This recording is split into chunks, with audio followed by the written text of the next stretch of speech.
What do y'all? It's your boy Sick West. We're back with another sick video, and I have my boys again, Day and Raheem. Y'all boys say what's up real quick.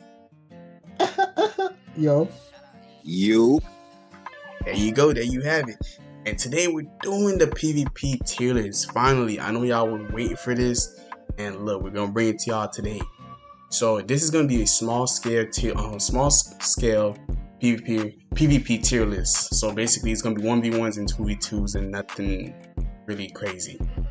So you know, as usual, it's gonna be really quick And defending your spot. Yeah, I guess. I mean, I already got that. You know what I'm saying? With the Ninja Succession, I defend my spot all the way. Alright, fuck you, nigga. Alright, bet. Remember you said that. After this, remember you said that. Alright, so let's get into it, y'all. So you already know the first class we're gonna start off with is, you know, alphabetical order, which is the Archer. The experience I had with the Archer, PvP, let me see. He's really fast. I feel like he knocks you down really easy with his normal attacks. Not even using any abilities, he knocks you down with normal attacks. And when I play with Ben, I had a 224 AP MAEHWA, and he had like a 190 Archer, and he was digging me, the Archer. Digging me, and I had way more DP than him. I just couldn't catch him. He was just too fast. So in comparison with any other character, really, I feel like with the Archer, if you're really skilled on the correct character that you're using, you might be able to catch the Archer off guard, but he's really fast and he knocks you down really easy, and he has a lot of super armor on all of his abilities. So in this PvP tier list, I would have to put him like around an S- or S. Dropping. Raheem, you can go next. Alright. What do I think? Off rip, I put him like S tier. I completely agree with him being hard to catch. Oh my gosh. He is a ridiculous character to catch with any character. It doesn't matter. Even if you're an Archer yourself, you still recognize the difficulty there is when trying to catch one.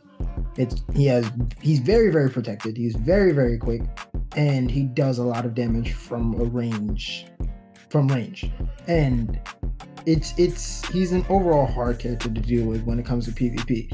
That being said, though, with skill, it kind of evens out the playing field, but he's just overall a very strong class. So yeah, S is definitely where I put him. So yeah, I think much the same. The Archer is simple because he doesn't have a succession, so it's right to the point. He's definitely S tier in small scale. And large scale, he might get outclassed by somebody like, you know, a succession ranger, you know, which is in wizard, those sort of things. But in small scale, he has the 1v1 potential, the 1vx potential. He's protected, has a bunch of crowd control. He's one of those classes that are, well, he has a decent skill ceiling, but if you pick him up off rip, you're going to be at an advantage to other classes. Like, Ben didn't know what the heck he was doing half the time, and he was beating us. And it's because the Archer is just one of those perfectly balanced classes. Like, he has everything that he needs. So he's definitely an S tier class in small scale for me. Yeah, that's why I think he belongs as well. All right, next class is the Berserker.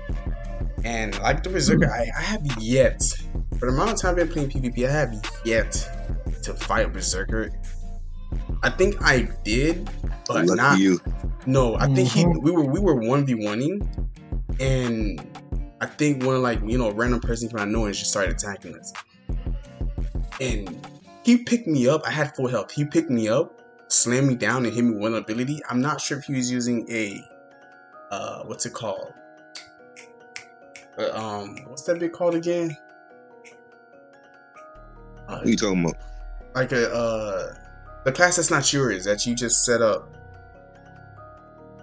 A trial character? Yeah, I think he was using a trial character, because I was using my trial ninja, and he was using a trial berserker. I think he picked me up and one-shotted me, and all he was doing was just spinning around with the two axes. I think he was using a berserker succession, But I have yet to fight a berserker, to be honest. So I can't really give you guys any input on that. I don't know if you guys have anything for berserker. Yeah, I'll go first this time because go ahead. I probably know a little bit less. What I know so far is that his succession in small scale is about even to his awakening, maybe a little bit worse, just because his awakening has so much reach to it and so much pressure. So I would probably say that his succession is around an A, if not A minus, and his awakening probably an A plus. But I don't know too much about that class. That's just my experience from fighting them and seeing what high level berserkers can do. I know that they could be a very, very challenging class to deal with. So maybe they're a little bit higher, but that's just my personal experience so far. So what I placed the berserker around like A plus for the simple fact that at least his awakening, because in his awakening he has a lot of grabs. Oh my gosh, the way this man could negate your super armor is pretty insane, to be quite honest. Only thing that kind of hinders that is the fact that he has less mobility than a lot of the classes in the game currently. And whilst his awakening gives him that mobility, his succession kind of takes some of it away. So for that same reason, I would still have him an A plus though, like both his succession and awakening, for the simple fact that those grabs are very, very strong, and he keeps that damage in his succession, if not more. So I do feel like, I'm sorry to interrupt you, but I do feel like if he misses the grab, it's like your other class might have an opportunity to win. Because it seems like he's really like easy to get knocked off though, like getting knocked down. He seems really easy to get knocked down. You have like I don't even know about that though, because he has multiple grabs. Yeah, from what I've seen, even if he misses one or two of his grabs, his awakening has that little iron buster or whatever it's called, the cannon thing, and he can just like, it's an onslaught, right? When it comes to his succession, that little spinny move and his jumps and all of that, like he's just a berserker almost. Like he's just immense pressure all the time, even if he misses a couple things. And from what I've seen, that makes him hard to deal with because it's like he never has to stop attacking. Those grabs are just a luxury to him. It's like if he lands those grabs, it's easier on him. But he can definitely kill you without them. So I'm not entirely sure. And he's protected out his he's very protected. So I would definitely try to put him around like maybe a A plus or S minus, around there for his awakening. Yeah, A plus definitely fits. He's definitely not an S minus. Like he's definitely not an S minus. Yeah, because I know he is one of the harder classes too. So I would probably say his awakening is a solid A plus, but his succession I would probably say is a little bit lower, just because of the reach, and he loses a couple grabs. A lot of reach. He loses a lot of his reach. He loses. I'll put that succession at A, like a solid A. Yeah, that's probably what I would say so far. Maybe a little bit lesser or more, but I think it's good in the middle. Just to let y'all boys know, this is all subjective. So if you guys have any comments or any information about the classes that we probably missed, leave them down in the comment section down below, and we'll take a look at it and we'll review it. But let's get on to the next class. The next class is the Dark Knight. And why you say her name like that? Dark Knight? DK? What? I mean, Dark Knight, DK is the same. Bro, you like Dark Knight. No, I said Dark Knight. I could swear I said Dark Knight. I ain't gonna lie. I thought you said Dark Nick. I thought you said Dark like, what? Alright, bro. Alright. Y'all tripping. I know I got a little accent, bro. Chill. But anyways, DK. So far, the only person I played DK and PvP with is Zay. And let me tell you, He's like a little mini archer in a way. Really hard to catch, really hard to really get off balance. He's always knocking me down really easy. I'm not sure if it's because I suck at PvP, but it was really hard to catch up with Zay. With my MAEHWA, really hard. I think I played him with the MUSA, could not touch him, and it's ridiculous. For me, for his I think he was playing Succession, it's called DK as well. So I haven't yet to play in Awakening DK, but for his Succession, she hits really hard. She knocks you down, you're dead. That's how I see it. She knocks you down, you're dead. You're dead. So for that, that's the only information I've gotten so far from the DK. So if I had to rate her Succession, because I have yet to play her Awakening, her Succession, I would say she's an S-. I'm gonna let Raheem go first on this one too. Although coming from the background of me fighting this Menze a lot, you know, I would mess around and agree with you, just out of spite. But at the same time, I do recognize that class is not that good. So I feel like even she might not even be an A+. Like, I'd probably put her around A.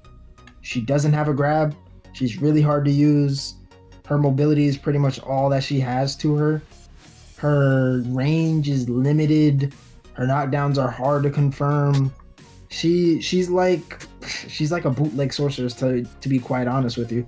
And for the people who do play her well, it's pretty admirable, to be honest. So, especially how she's seen in the community. So, me, I give her an A. Like, at most in her Succession or Awakening? So, I'm talking about her Succession right now. Her Awakening, I would say her Awakening is A+. Only reason why I say her Awakening is better than her Succession is because the range that you get is just, it's very, very helpful. Like, you can't really beat that when it comes to PvP, because you have these range knockdowns that are somewhat instant and can really catch people while they're moving. It can catch people while they're in the middle of things. It can catch people with a lot of damage before they can even notice it. And not to mention that she moves back while she's doing some of these AoEs. The flows are really, really strong. She has really, really quick CCs. Still no grab. So not getting anywhere further than an A+, in my opinion. Okay. So Dark Knight, as I said in the last tier list, was my first wife. You know what I'm saying? She's my baby girl. It pains me to say though, she's lacking. She really is. Mm-hmm. Now, Wes said that based on his experience in fighting me, he would give her an S-, but that's purely because I played the class for so long. You know, I defended my spot often, so I was often getting PvP with her. So I had experience, but just looking at the class on paper, she's missing a lot of things to compete with a lot of these other classes. Like Raheem said, the first and foremost thing, she's missing a grab. And in this game, and I am of the opinion that everybody should have a grab. I do not think it is fair for any class to be without one, but that's a conversation for another day. She struggles to deal with super armor in her Succession. I will say that. She has a lot of ability cancels, and she's fairly protected. So it isn't hard for you to get behind the enemy if they have frontal guards or if they're blocking things like that. You can definitely take advantage of. But if they're a class that rotates a lot of super armors, you will struggle to do damage through them. And because you have no grab, you're gonna be left out in the open a lot of the times. And if you try to do that damage in her Succession, oftentimes they will grab you because she has some longer animations. So for that reason, I would probably agree with Raheem and give her an A, just because if you can flex the class and depending on your matchup, you know, it'll feel a lot better or a lot worse. but you know, she can go higher, but just a A is a good spot for her. Now her awakening, like Raheem said, she has a lot more range and she can catch people through their dashes and whatever they do unprotected because she has just so much AoE. So I would probably agree that her awakening is an A+ in small scale. But it's kind of one of those things that can go back and forth. You know, it depends on how good you get with either or, and you can make it rise. So just take that with a grain of salt. But just because of the advantage of being able to hit people in a wider array, I give it an A+ as well.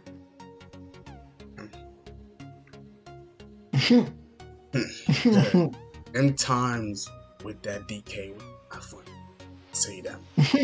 Make her fight my I was ninja. gonna ask, bro. Yes, he was. Make her fight my ninja now. Just saying. Anyways, next class, we got the Guardian. Actually, huh? You know what? Nah, you got it. Who's going first with the Guardian, bro? Next class is the Guardian.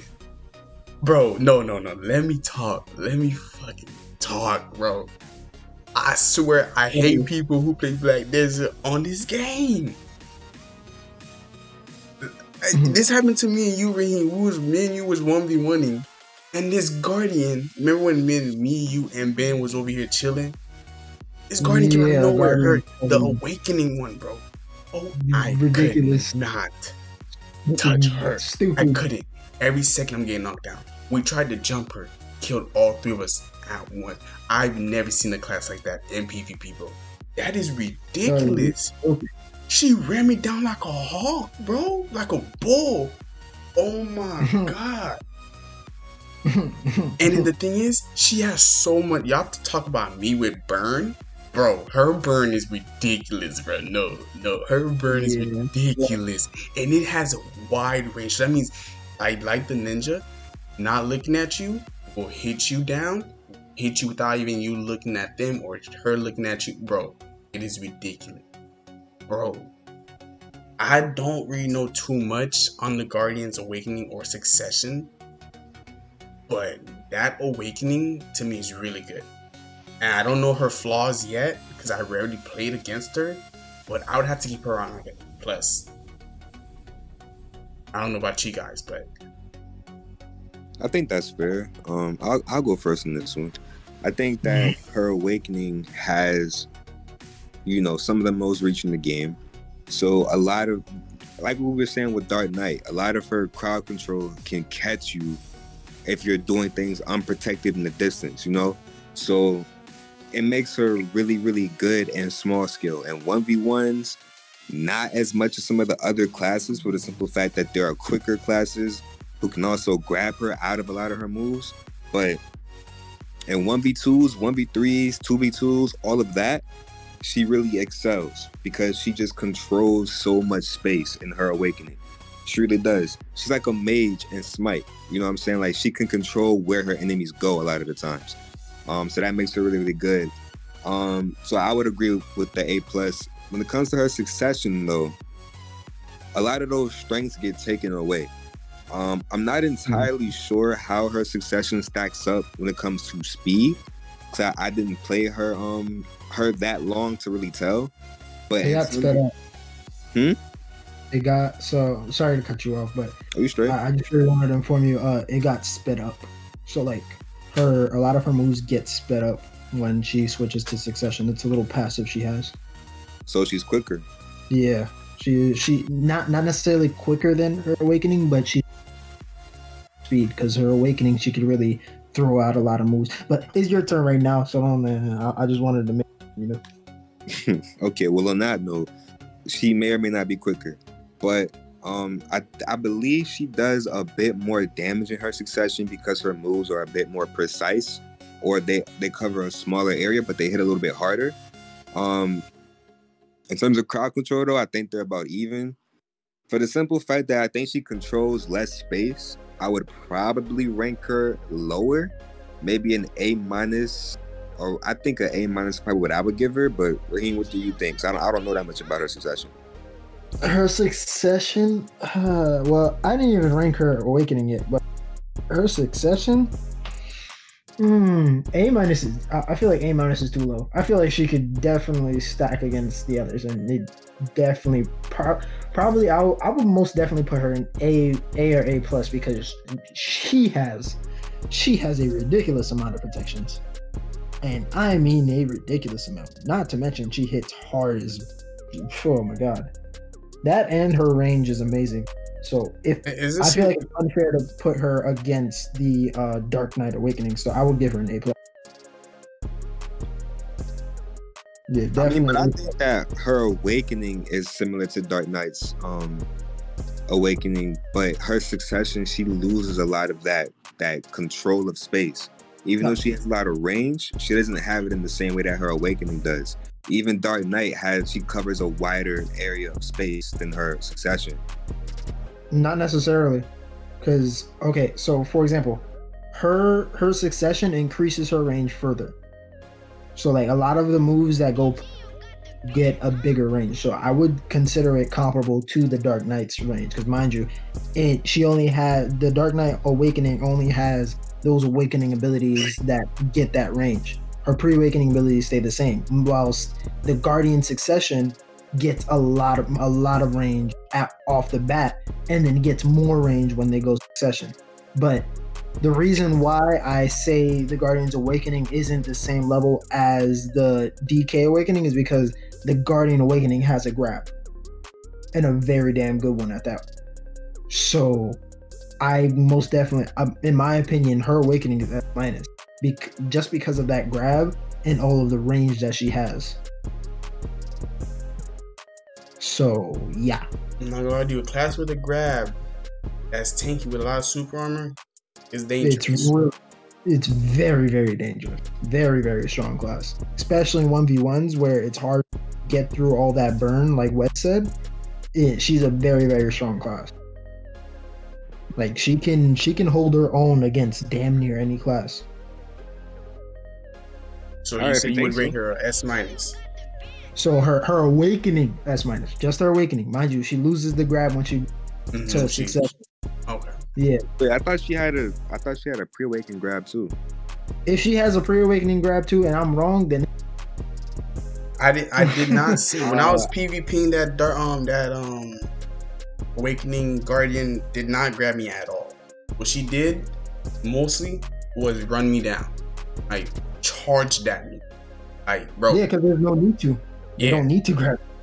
Charged at me, knocked me down, and did slam her thing on the floor, and I was burning to death. I could be wrong, but I'm fairly certain I remember her having a pre-awakening grab. Well, I'm gonna find out right now. But either way, are you saying that if she has a grab, you give both of them S minus?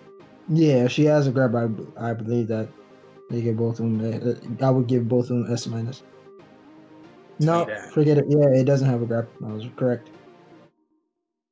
Yeah, I don't know, bro. I think that I don't know. I don't think she really has the speed to compete with the classes in S. But if you think so, then that's the thing. I don't even think the speed matters. It's just how tanky and how she could just legit. It's like the ninja. Like seriously, if it's like think of it as a ninja, but just tanky with more health and just like legit, just burning you every second. No, see, the thing that makes the ninja hard to deal with. Excuse me. Sorry about that. The thing that makes the ninja hard to deal with is the fact that it's really hard to catch one because he can really outmaneuver you. A guardian can't outmaneuver you. You know what I'm saying? If you're but she'll take the hits.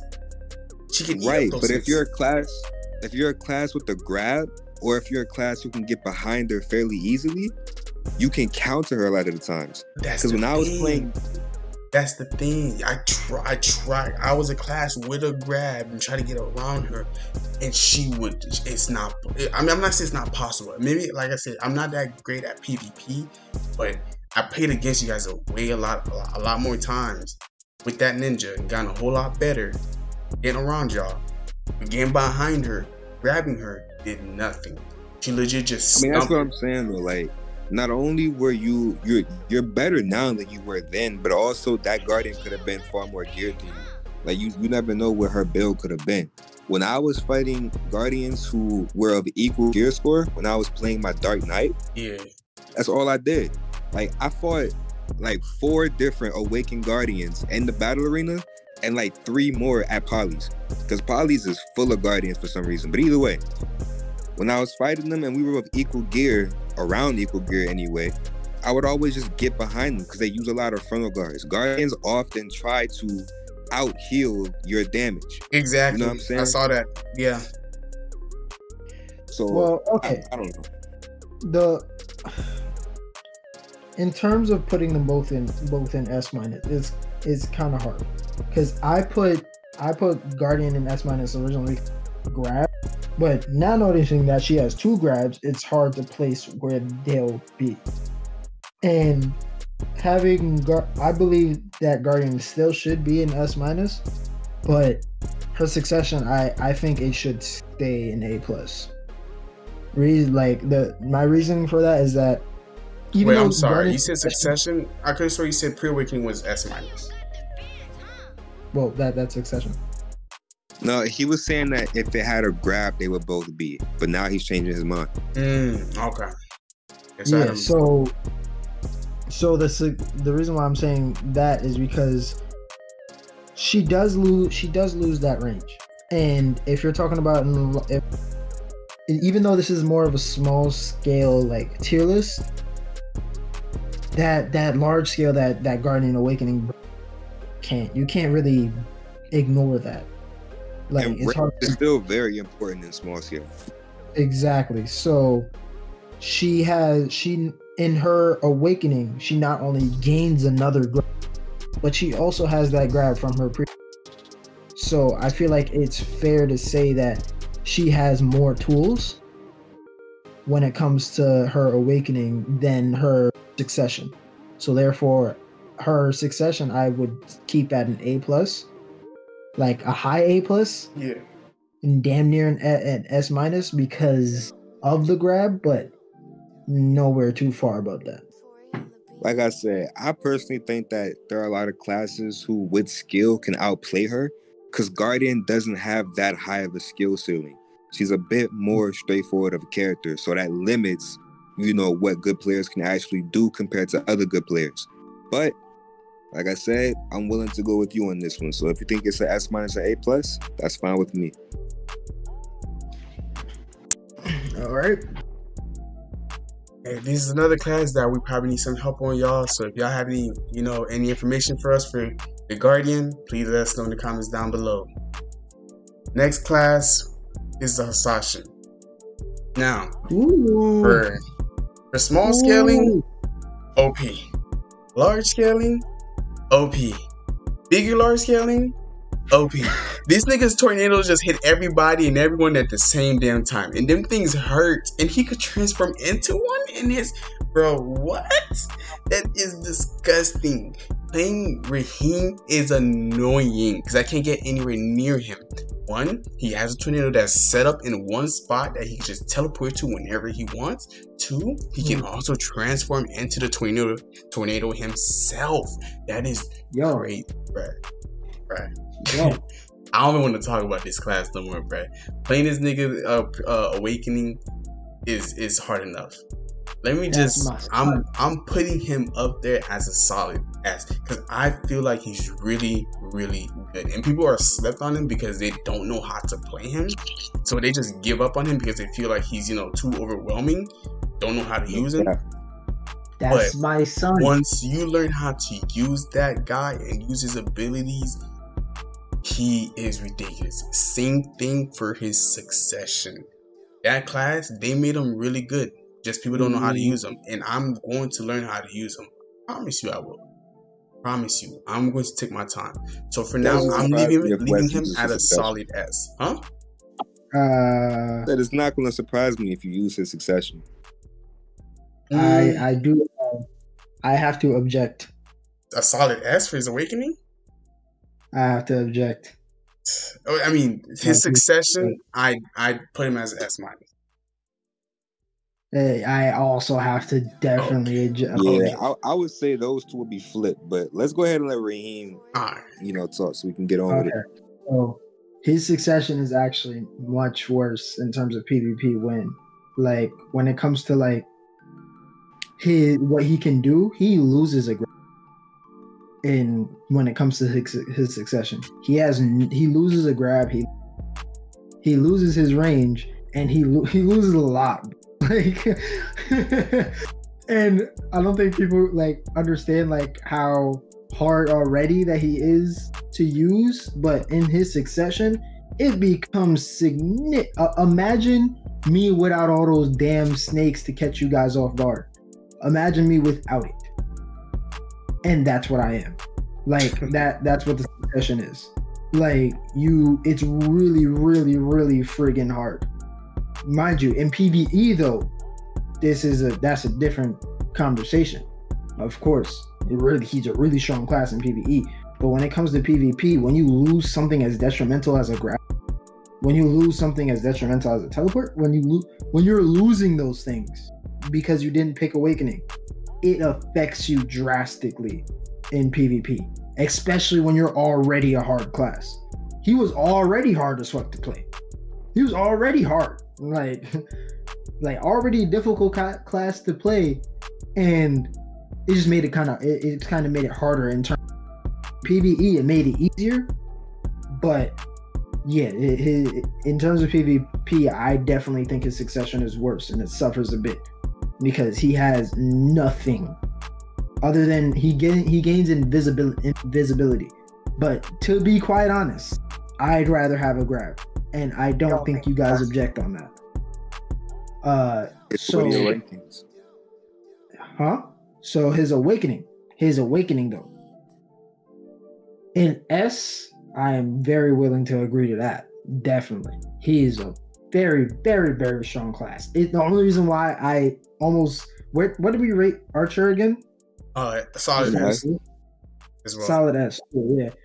So the only thing that I would make him, I would put him in an S for, is the way he works. Like I've told these guys plenty of times when I was using the Hassashin, I've used them for a very long time now, and noticing how his damage works, noticing like what you need to use in order to do damage quickly. He's a class that uses C swaps very often, and he needs a lot of skill points to get to that S. Don't pick this class up and expect an S class as soon as you get his awakening, because he is not. You won't be that. Like, you will be far from it. Gain like 1,500 skill points and you'll start to see it, I promise you. But the key to being a good Hashashin, the key to actually getting the solid S class that he is out of him, you definitely need to invest a lot. And that's the only reason why I would say I probably would rate him lower. But if we're talking about a full out deck Hashashin, 2,300 skill points with that's geared, you're generally unbeatable. Roster. So what about his succession ranking? His succession definitely A+. No, he is not. He is nowhere near his awakening. Nowhere near. You lose too much. Like, you lose way too much. I can't even see an S-, bro, because all you have at that point is AoE. You can kill people, yes, but that's more of the flex Hashashin. Like, even though Hashashin is, once you learn how to play the class, you can't beat. But when you're playing his succession, like, it's much harder, because if someone uses super armor as well, and they have a grab, and they have teleports just like you, ergo ninja, you mean nothing. You genuinely mean nothing once you lose that grab, because all you are super armors, and super armors can only protect you for so long. Yeah, they don't mitigate damage or anything like that. They just take that damage. Thank you. He has nothing to mitigate damage. Oh yeah, and he loses an iframe. I forgot about that. So right, definitely. So I'm gonna say my piece so we can move on to the next one quickly.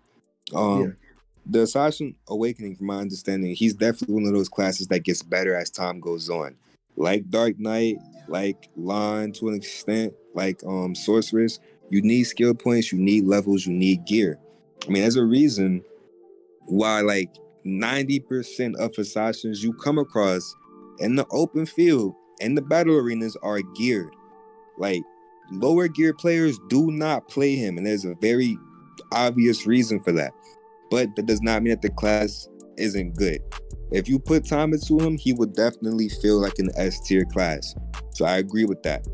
When it comes to the succession, you know, on first thought, I thought that it might be a little bit better for the simple fact that it's quicker and it's burstier.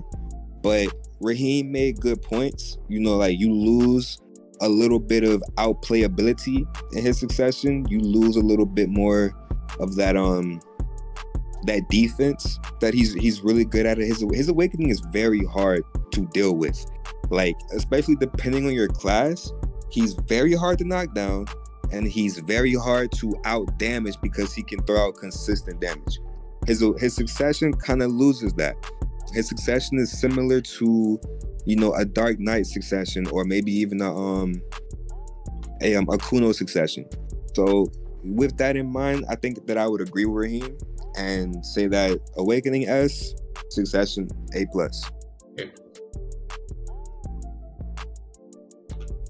All right, next class we have is the Kuno, female ninja. Ooh. Hey, don't get mad, Raheem. Don't get mad. Just say my piece. The Kuno is really quick. She's an actual ninja compared to the ninja. She's an actual ninja. She has, like, she's really, really fast. She does basically almost I'll say almost the exact same thing as the ninja does. But in the Awakening, the only difference is that, you know, they have Kuno has a chakram, and, you know, the other ninja has, you know, 6 swords. With the chakram, I have yet to fight a Kuno with the chakram, but seeing, were you using the Awakening? Yeah, I used it. He used the Awakening for like a day, bro. Oh, okay. See, I feel like she's too stationary. When she starts spinning, she's too stationary for me. I don't know. I don't know if that's just me. Everything's stationary to you. You're a ninja. Everything's standing still to you. But she was standing still for a minute when she was spinning, trying to hit me. So I feel like I got around you really quickly. So, you're not even looking at us half the time. You kill us without looking at us. So how you supposed to know whether we standing still or not? West be in the Matrix, but no cap. I'm trying to tell you. I'm sorry. That man hold back R2 and just forget what's going on, bro. Oh, we were in a 1v1? Oh, sorry. You're dead? Damn. Y'all seen that Fairly Odd Parents episode, bro? When Timmy had the little Matrix abilities? I swear that's how Westfield playing the ninja, bro. Man's be avoiding everything. I can't wait till we get to the ninja. What letter we on, K? Alright, bet. But anyways, so seeing her basically her awakening, the chakram, I don't see a lot of people play the Kuno a lot. I'm not too sure what reason that is, but we're going to find out soon enough. But yeah, I would have to rate her awake in maybe an A or A minus. And when it comes to her succession I think is way better than her awakening. I feel like she's a whole lot faster. She has way more abilities, and her ability to obviously do more damage because it's succession. So around there, I would have to rate her succession A+. All right, hold on. I'm gonna say this. Let me then you can go and then we'll talk about it. Listen, Kuno, you don't see a lot of them, especially Kuno Awakening. Kuno Awakening is a very, very good grinding class, but when it comes to small scale PvP, in large scale, it's a little bit better, but in small scale, she gets outdone.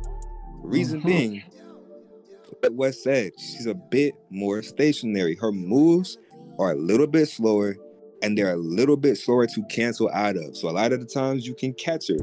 Now, her damage is great. Her healing is great. If you can actually learn how to play her and make sure that you're taking advantage of openings, and you have to use her pre-awakening. You cannot be a Kuno, much like the ninja. That's what Wes was getting at. You cannot use that class without using that pre-awakening when it comes to PvP. If you can do that, Kuno would be fine. You would be fine with her against any other class. But that does not mean that she doesn't have the advantage, right? So for that reason, I would give her Awakening I ain't gonna lie, either an A- or a B+, one of the two. Now, her Succession, in my eyes, is a much different story. I see her Succession comparable to freaking Sorceress, because the skill ceiling that a Kuno Succession has is off the charts. I mean, if you learn how to play that class correctly, you literally, you feel, well, not you, but the people fighting you will feel like you're unstoppable. They don't know where you are, right? You're trapping them, you're killing them while you're invisible. It's overwhelming to fight a really, really good Succession Kuno. But that's the thing. You have to be really, really good. She needs skill points. She needs gear, much like the HASHASHIN. So when it comes to that, I think you could easily make Kuno an S tier Succession. But because of the difficulty and the requirements to it, I would probably give it an S-.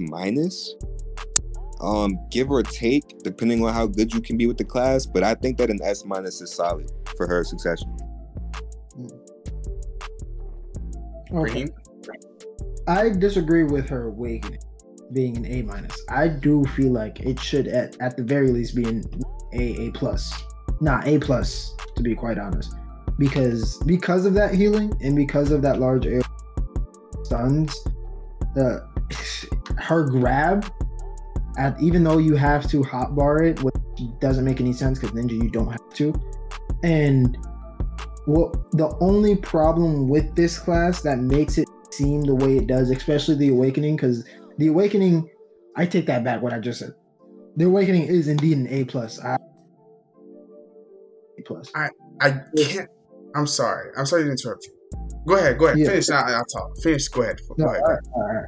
So her Awakening to me has to be an A+ for the simple fact that she still has a lot of those tools in her Awakening. Because mind you, yeah, you're using your pre-Awakening when you use her Awakening, for the simple fact that you can't just stay in her Awakening and be alright when it comes to PvP. You have to use a lot of those tools from your Awakening, from your pre-Awakening, excuse me. So you just get you get a lot of those tools, which is the burstiness that comes from her pre-Awakening and absolute skills.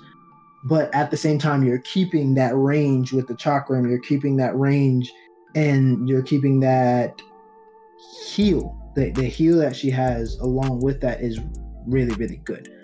But forgetting about the tiers, because I do agree with her Succession being an S-. I do agree with that. But you said S-, correct? Yeah. If I'm not mistaken? Yes. All right. So to touch on her being overlooked, the reason for that is because when you have a class like Ninja, you kind of look like a bootleg version. And that's a big reason why people don't really touch her.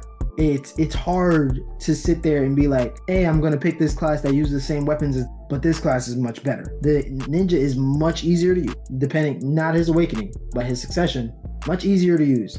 You get a lot more out of it. You can compete with any class in the entire game, and it doesn't matter. And that getting overshined, just like the witch gets overshined by the wizard, a lot of them. It's really, really, really hard to get through to the players, to actually, for them to see that it's a really good class.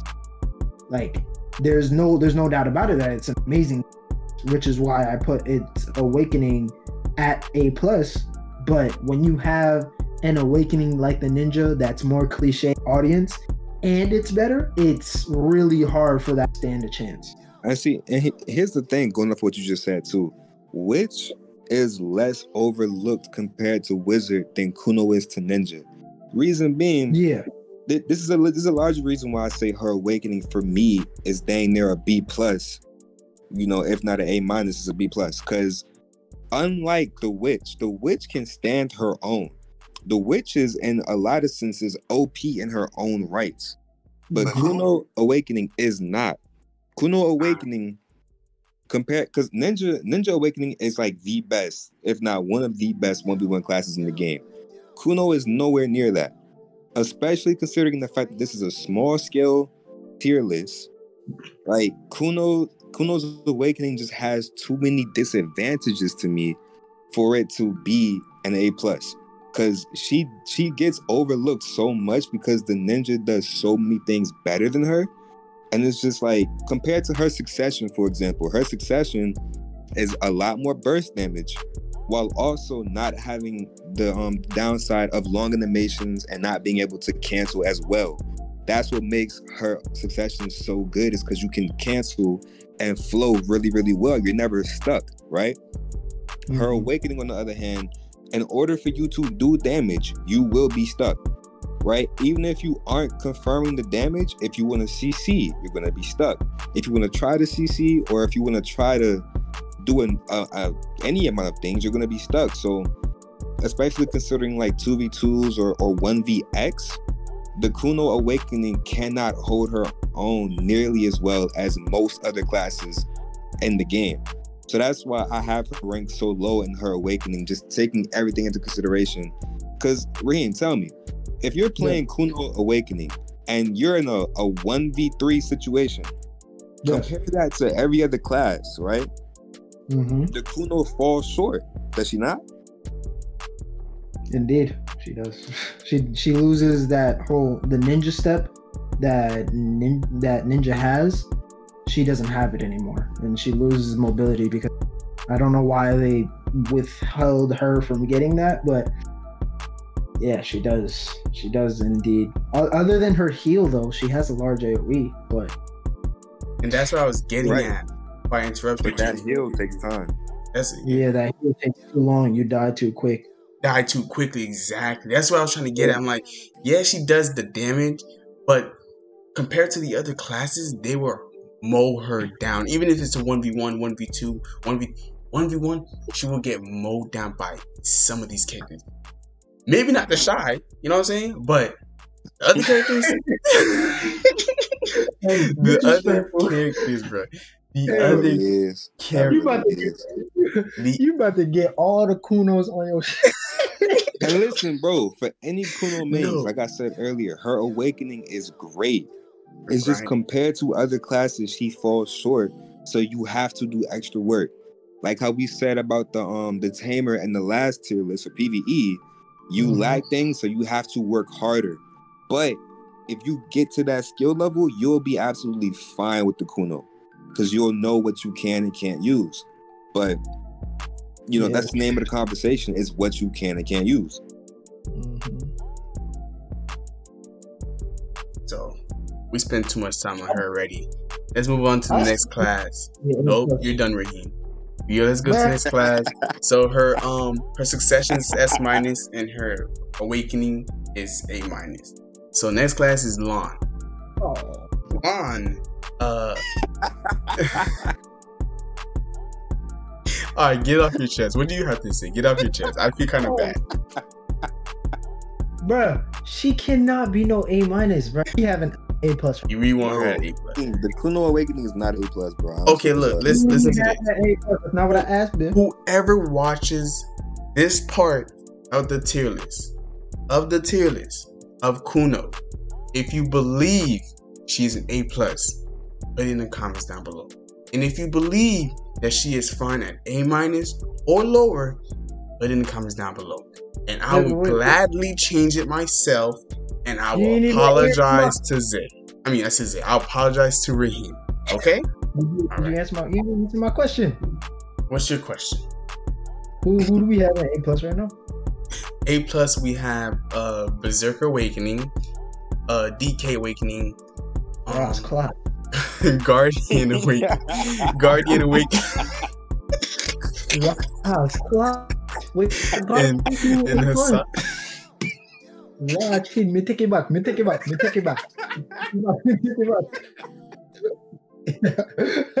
I forgot. Damn, why are A+ so damn beef? Yo, wait. I feel like I just put my pawn in the middle of a whole. Oh hell no. And the Assassin Succession. Okay. Assassin's Succession A rotted. I thought we put that. Oh my god. Yeah, she not okay. She A minus. Wait, who's in A, bro? Yeah, I ain't gonna lie. We might need to move HASHASHIN Succession to an A, but we can adjust the tier list at the end of the video. No. It's definitely A plus. No. That was perfect. Let's move on to the next class. Look, we'll go over it at the end. Just move on to the next class. All right, LAHN. Yeah. Like I said, the LAHN. So far, I played the LAHN before, but not PvP. But when I played against Zay, with like against my ninja trial characters, where we're playing trial characters. Okay, I was playing LAHN Succession, by the way. Okay, not Awakening, Succession. Go ahead. I forgot. Yeah, you were playing the Succession.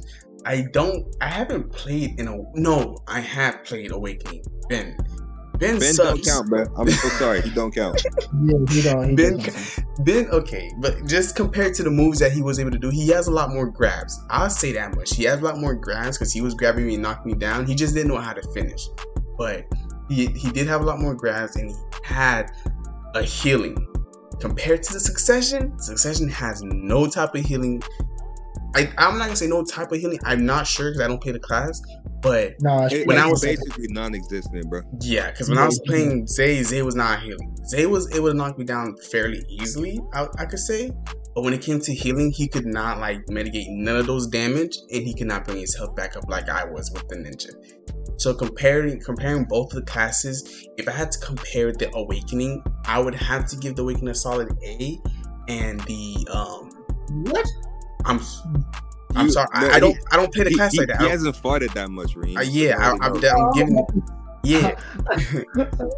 like an A, and the Succession, I'd have to give it like an A minus because, like I said, I haven't played the classes like that. I only played against Ben and Zay only played a couple times, but that's where I would have to go about it. So on y'all. All right. Because she's my secondary main right now, Raheem, you go first, but try to keep it short and sweet. May I flex? Okay, let me go. On the game, that bad S plus, bro. Off rip. Her Awakening is S plus. 150%. She is one of the best 1v1 classes in the game. Off rip. Yeah. She has grabs. She has mobility. She has heal. She got AoE. She got an indoor pool and an outdoor pool, plus a in the pantry, bitch. That bitch so damn hot. That shawty is so freaking super armored. I got problems getting inside that bitch. But regardless to what, I don't even need to explain why she's S plus. If you fought one that's good, you know what it is already. You haven't beat her yet. So therefore, I don't want to hear nothing from nobody. Shawty is S plus. Okay, her Succession, annoying as fuck, but nowhere near as strong. No, she doesn't have that range grab. She loses that. Okay, she has more mobility. Both of her grabs. She loses both her grabs. Yeah. Why are we talking about her? Isn't she F? Why is she a class? Why is she in the game? Why is she still alive? I'm confused. Okay.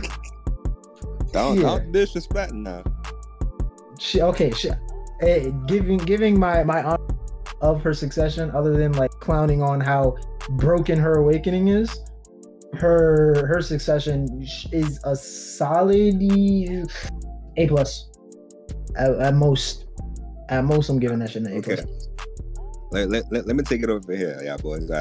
Listen. You listening? Yeah. Okay.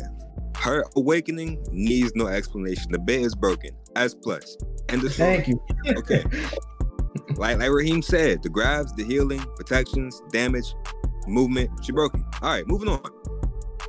LAHN probably has the widest disparity in terms of PvP when it comes to her Awakening and her Succession.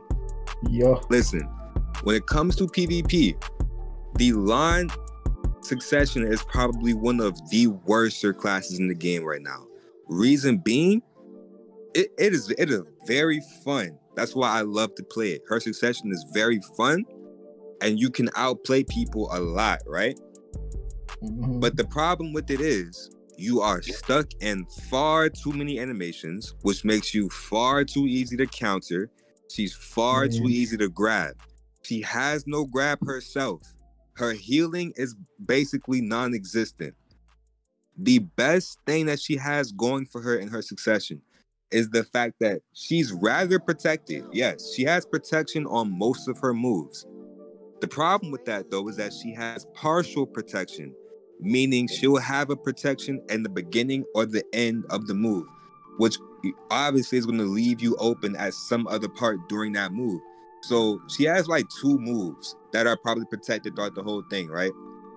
Everything else that you use, your opponent is going to have an opportunity to counter you.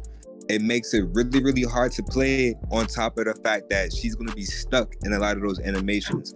Her animation canceling is nowhere near as good as it is in her awakening. So other than that, the biggest thing she has going for her is the fact that she has a lot of CC. Okay, even though she has partial protections, if you are fighting an opponent who doesn't know how to play against her, or you know, who isn't paying attention to what they're doing, you can catch them very easily. When I was fighting Wes's Succession Ninja, which was so difficult, by the way, but when I was doing it, it was really easy to catch him on the rare opportunities in which he messed up, because she has a lot of CC. That is her biggest plus, right? She can fly twice, but it's kind of hard to confirm CC off of her flight. So when it comes to small scale, that's not that big of an advantage. And large scale, she's a little bit better, because you can really burst people down. You can get in and out fairly easily. But 1v1s, 2v2, small scale, it's not good.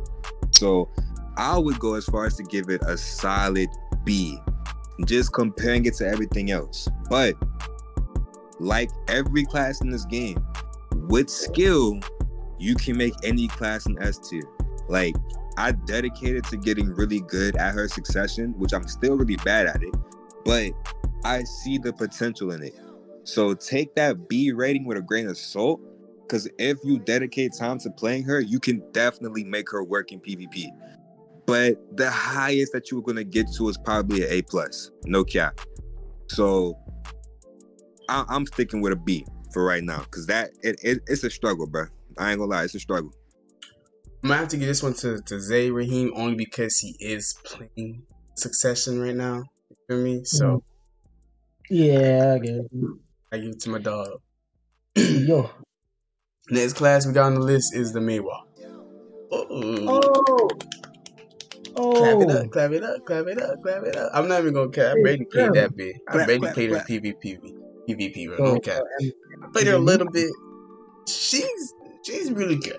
She's really good. I just feel like how can I say it? Like, she can regain her willpower easily by just, basic attacking.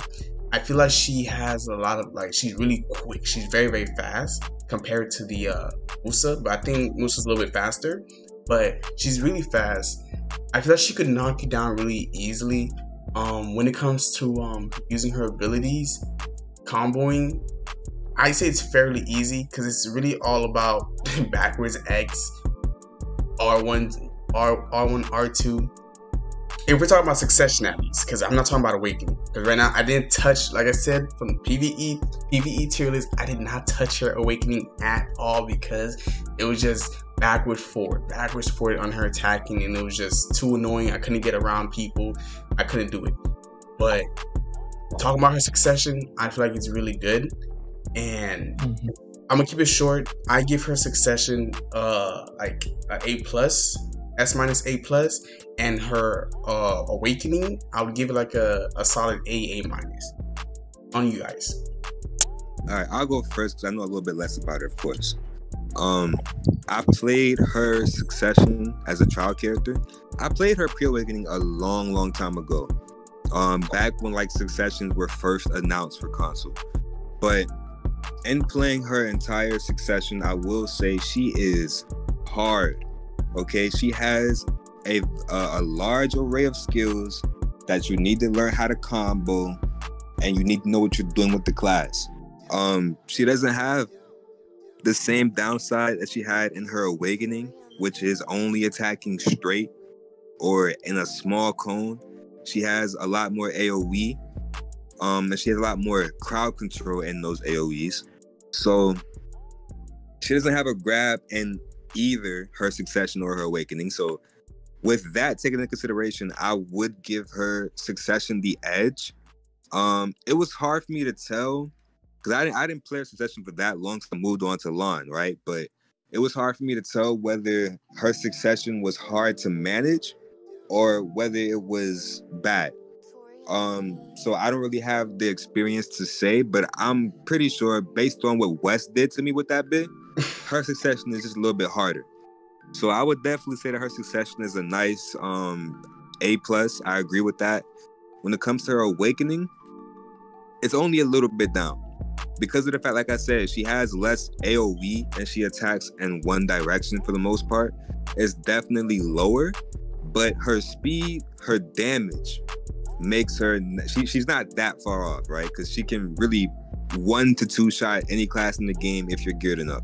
So I would definitely give her an A for her Awakening, only 1 tier down. But what do you say, Raheem? Okay. I have to disagree with both of you. So, I actually switched, my opinion is actually switched of what you have, Zay. Her Awakening being higher than, now, whilst she gets that AoE in her Succession, mind you, I feel like people really negate, like, or don't think about how much you switch between your Awakening and your pre-Awakening sometimes.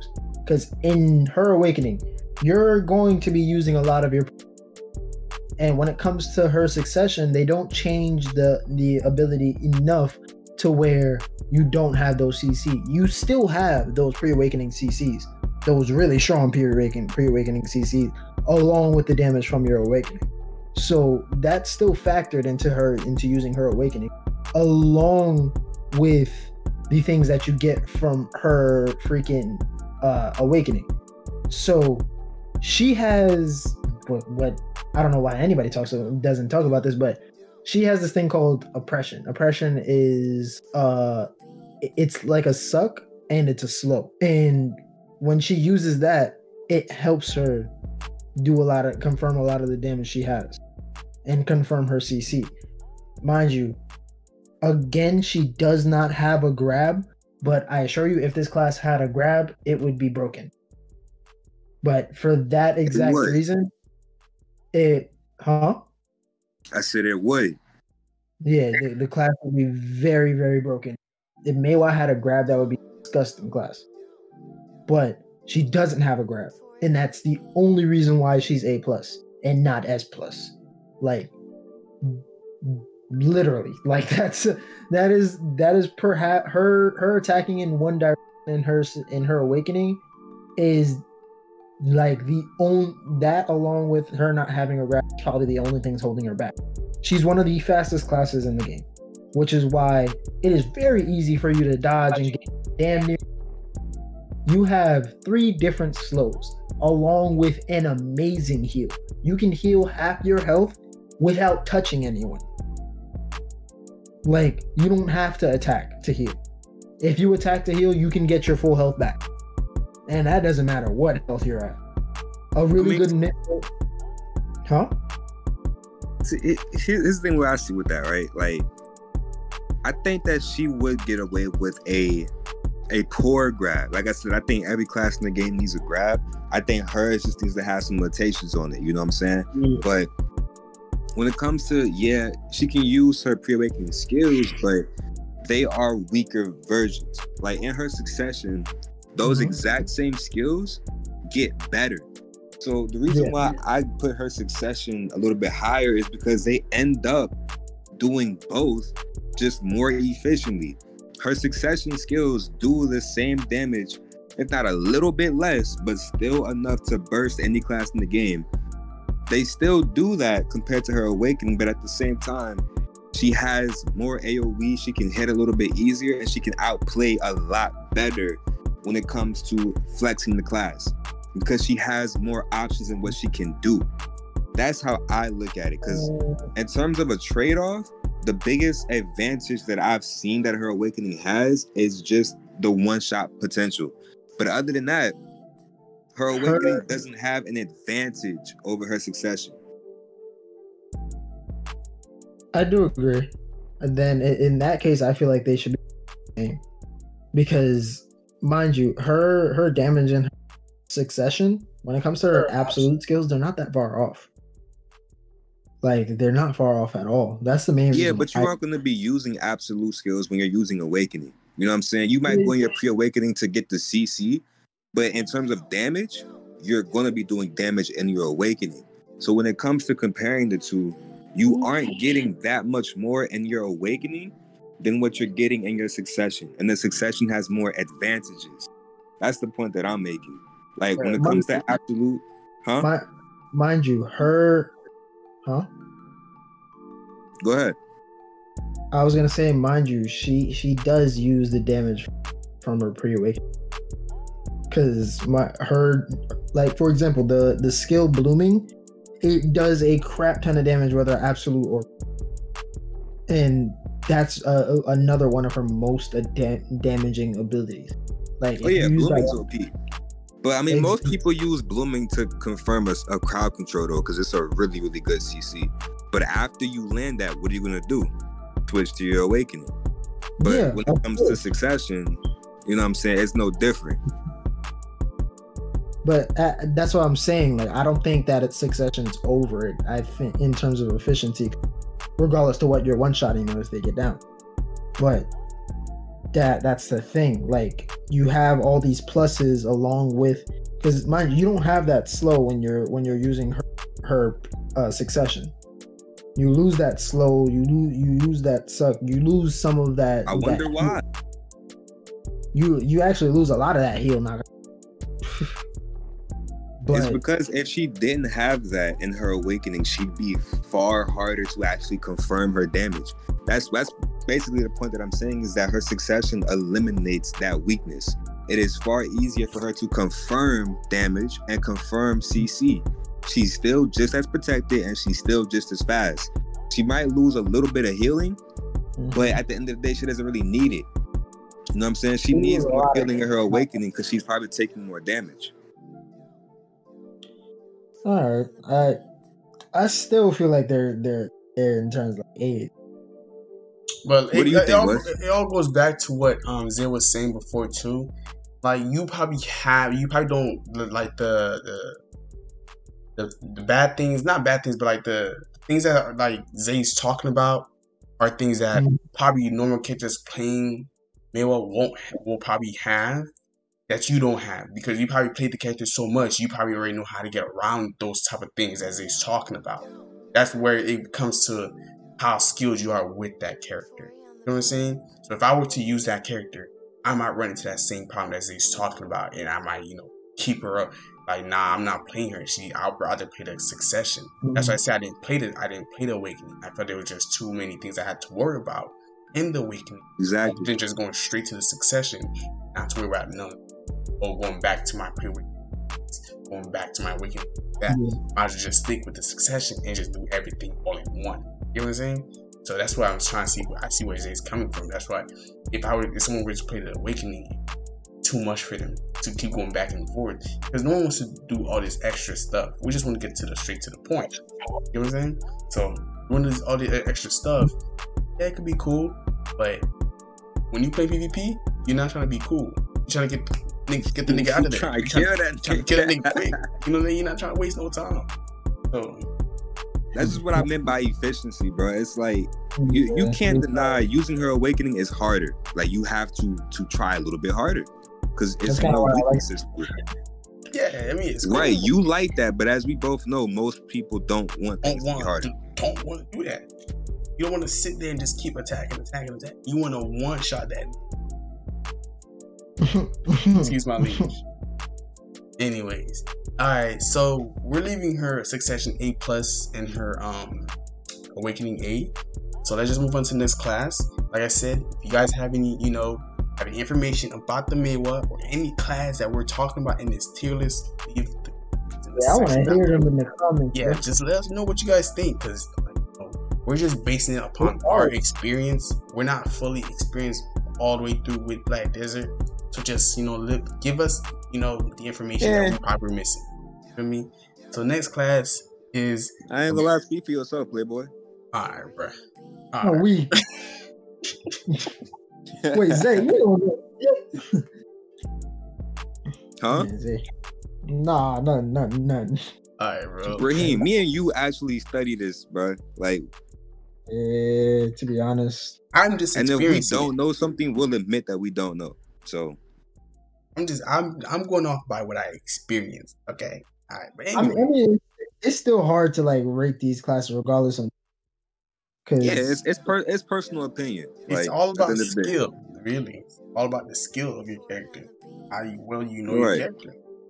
So, all right. Black Desert is one of the most skill-based, tier lists that you can come across. Like I said, even with the Kuno Awakening, if you're good, you can make that bet S tier. Nah, A+ tier.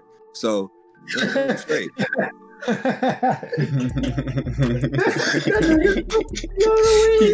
took that shit back so fast, bro. He took that shit back so freaking fast. He said you can make that bitch Esther. Nah. He said, I'm not fooling myself. I thought he was transitioning from first person to third person, but nah, that nigga was going straight. He started talking to himself like, wait, what the hell did just come out your mouth? No. Oh man. Hold on. Rewind. Alright, but next class we got her brother Musa. Like the Musa. I played the Musa's Awakening MPVP. That nigga's brain dead. That nigga Musa's brain dead. If you become really skilled with him, he's really good. He can knock you down, I'll say fairly easy. And if he knocks you down, you're most likely dead. That's what I see. That's what I think. Because I think he applies burn to some of his abilities, especially his basic attack, because they're all on fire. So yeah, you like use some take damage, huh? Dude, what? This way to kill y'all. Apply that burn, poison, bleed, and leave y'all alone. That's all it is. I'm not gonna heal off of me because y'all can't touch me. I'm away from y'all. Simple. But anyways, when it comes to the Awakening, like I said, you can knock him down. You can easily kill him. I think his knockdowns are really easy. I think he has super armor on some of his abilities, and he is really hard. And he doesn't have that much abilities in his Awakening, so he's fairly easy. That's why I call him brain dead. I'm not saying brain dead as in like you don't have to do much. Yes, you don't really have to do much, but you still have to focus on what you're doing with him to actually make him usable. When it comes to 1v1s, it's large scaling. I don't think he's going to win that much. I feel like he'll get like kicked off first because he seems like a 1v1 character, not large scaling. So when it comes to rating him, his Awakening, I would give him like a solid S- A+, and his Succession, like I said, I haven't really touched it, but I've heard it's worse, so I would give him like a solid A for Succession. Alright, I'm gonna go next. I'm gonna be really quick. I never played the Musa before, but from what I've researched and what I understand, most people consider his Awakening to be a tier below the MUA. For the simple fact that I said MUA. Wow. Okay. The MAEHWA. No, Awakening or Succession? Awakening? Awakening. I've heard most people put his Awakening below MAEHWA's for the simple fact that MAEHWA has more protections and she's burstier. Yeah. So like a lot of the times the Musa and doing his moves, I think he has a decent amount of super armor because he has so much, spin attacks and whatnot. Yeah. But a lot of what people have a problem with him is he takes a lot of damage during that, as opposed to the MAEHWA who can really pace herself better and apply those frontal guards into which he's not going to take any damage. Because the MAEHWA has enough reach to really do damage from a decent distance with that frontal guard.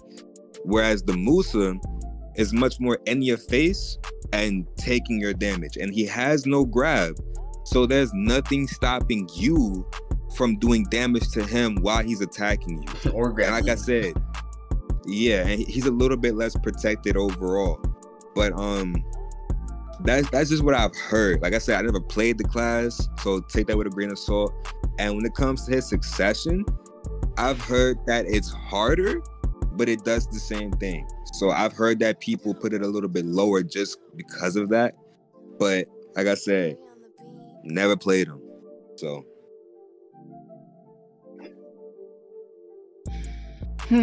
okay. Time to get this popping right quick. All right. So, in terms of his awakening, he's definitely 150% worse than the MAEHWA. Reason why I say this after playing both of them is because the way he works is he attacks in a big range, right?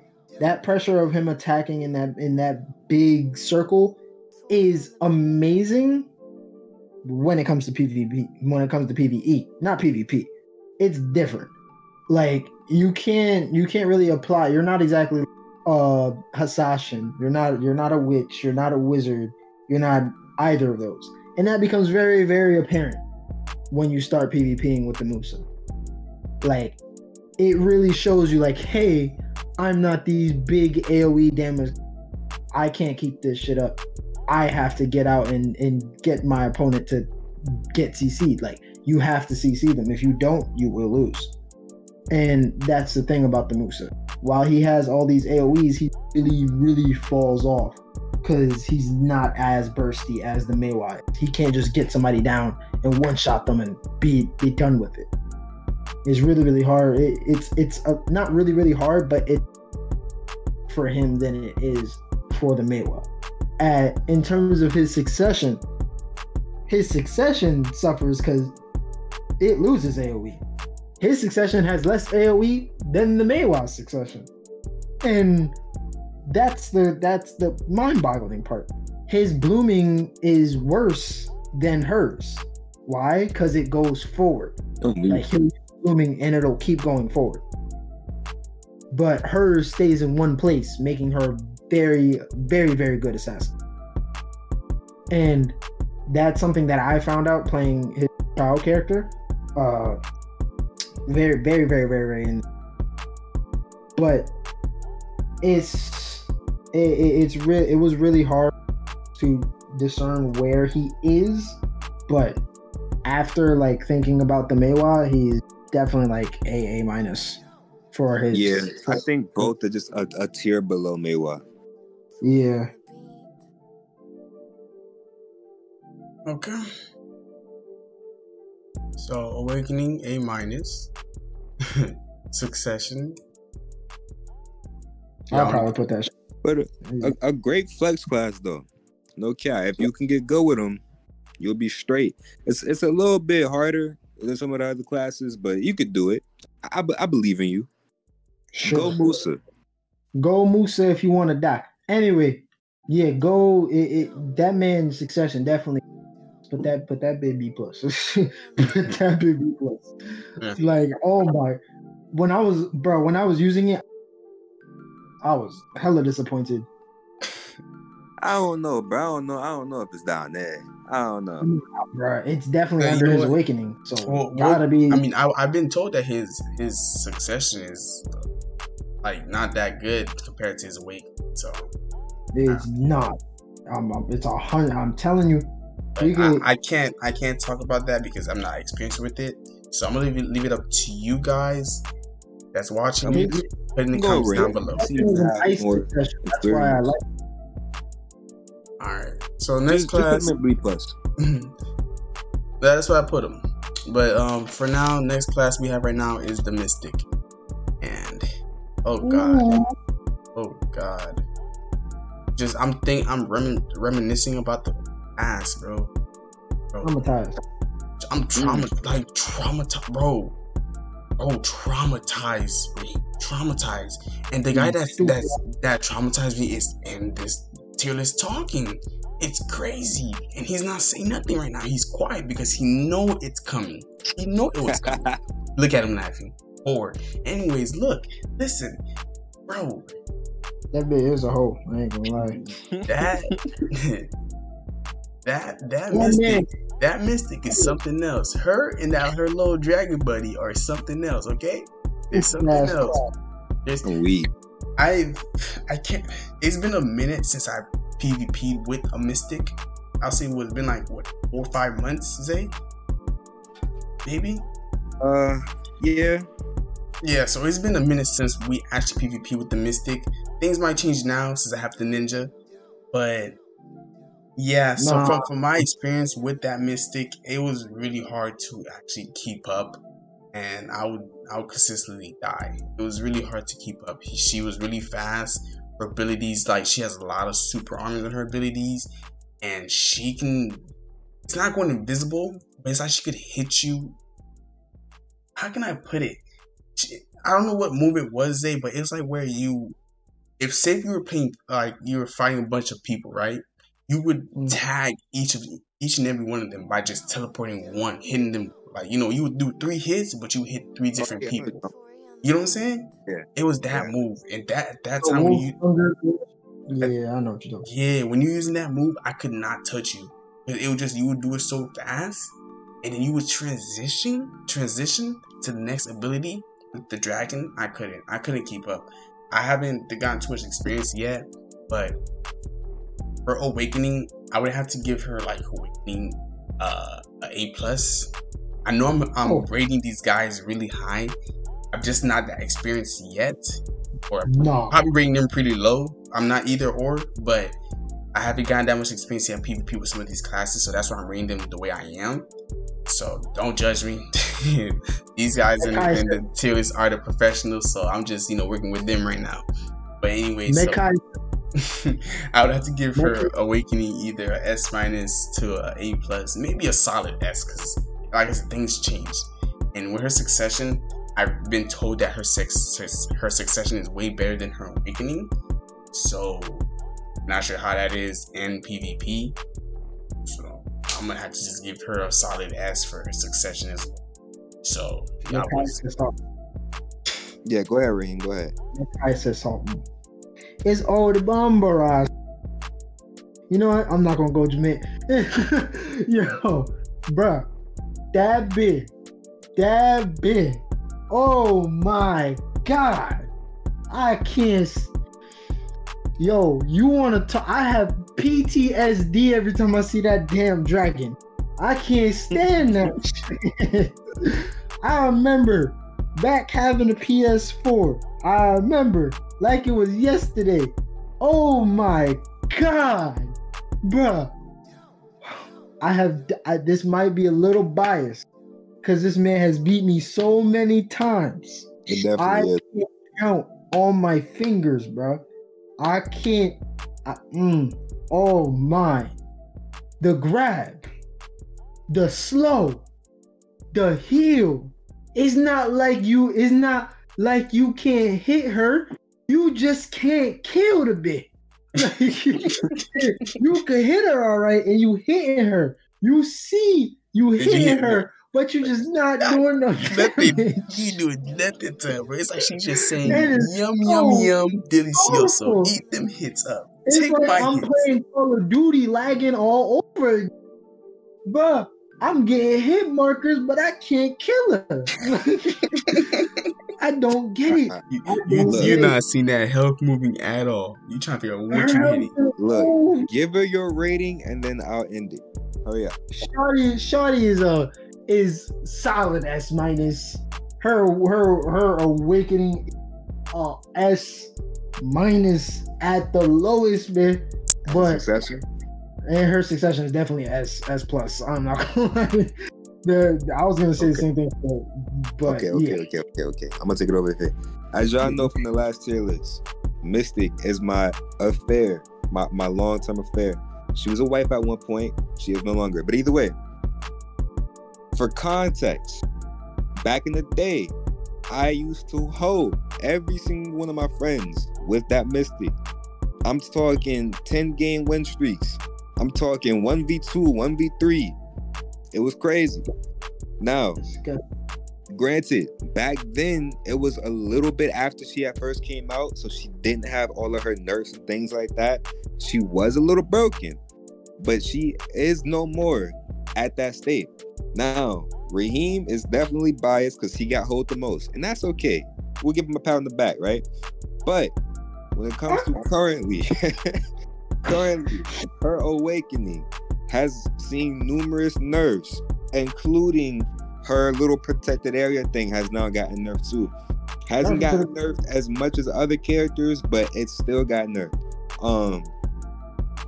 Her awakening is very tanky. It's very hard to take down, and she does a decent amount of damage. She's similar to Guardian, just a little less tanky and a little more damage, right? But that's what makes her really good in large scale. If this was a large scale tier list, I would absolutely put her awakening at an S, but it's not. It's small scale. And small scale, she falls off just a little bit for the simple fact that she isn't the fastest character in the world. And this will go into her succession, right? But this is her awakening. Her awakening isn't that fast.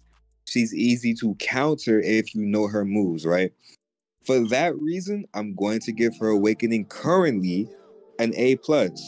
Now, moving to her succession, however, her succession flips the script.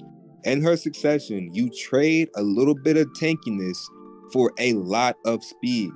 Her awakening is very, very, very quick, and she does a lot of burst damage. The biggest flaw with her succession is the fact that some of her moves are hard to cancel out of. So if you use the wrong move at the wrong time, somebody like Wes's dumbass ninja will kill you, because she does not have the same amount of healing and protections.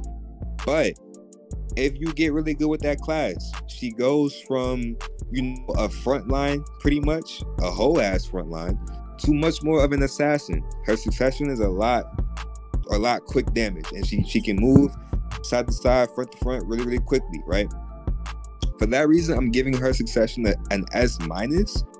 But because she has that drawback of not being able to cancel everything very quickly, and mind you, she's not the quickest class in the game when it comes to, combat movement.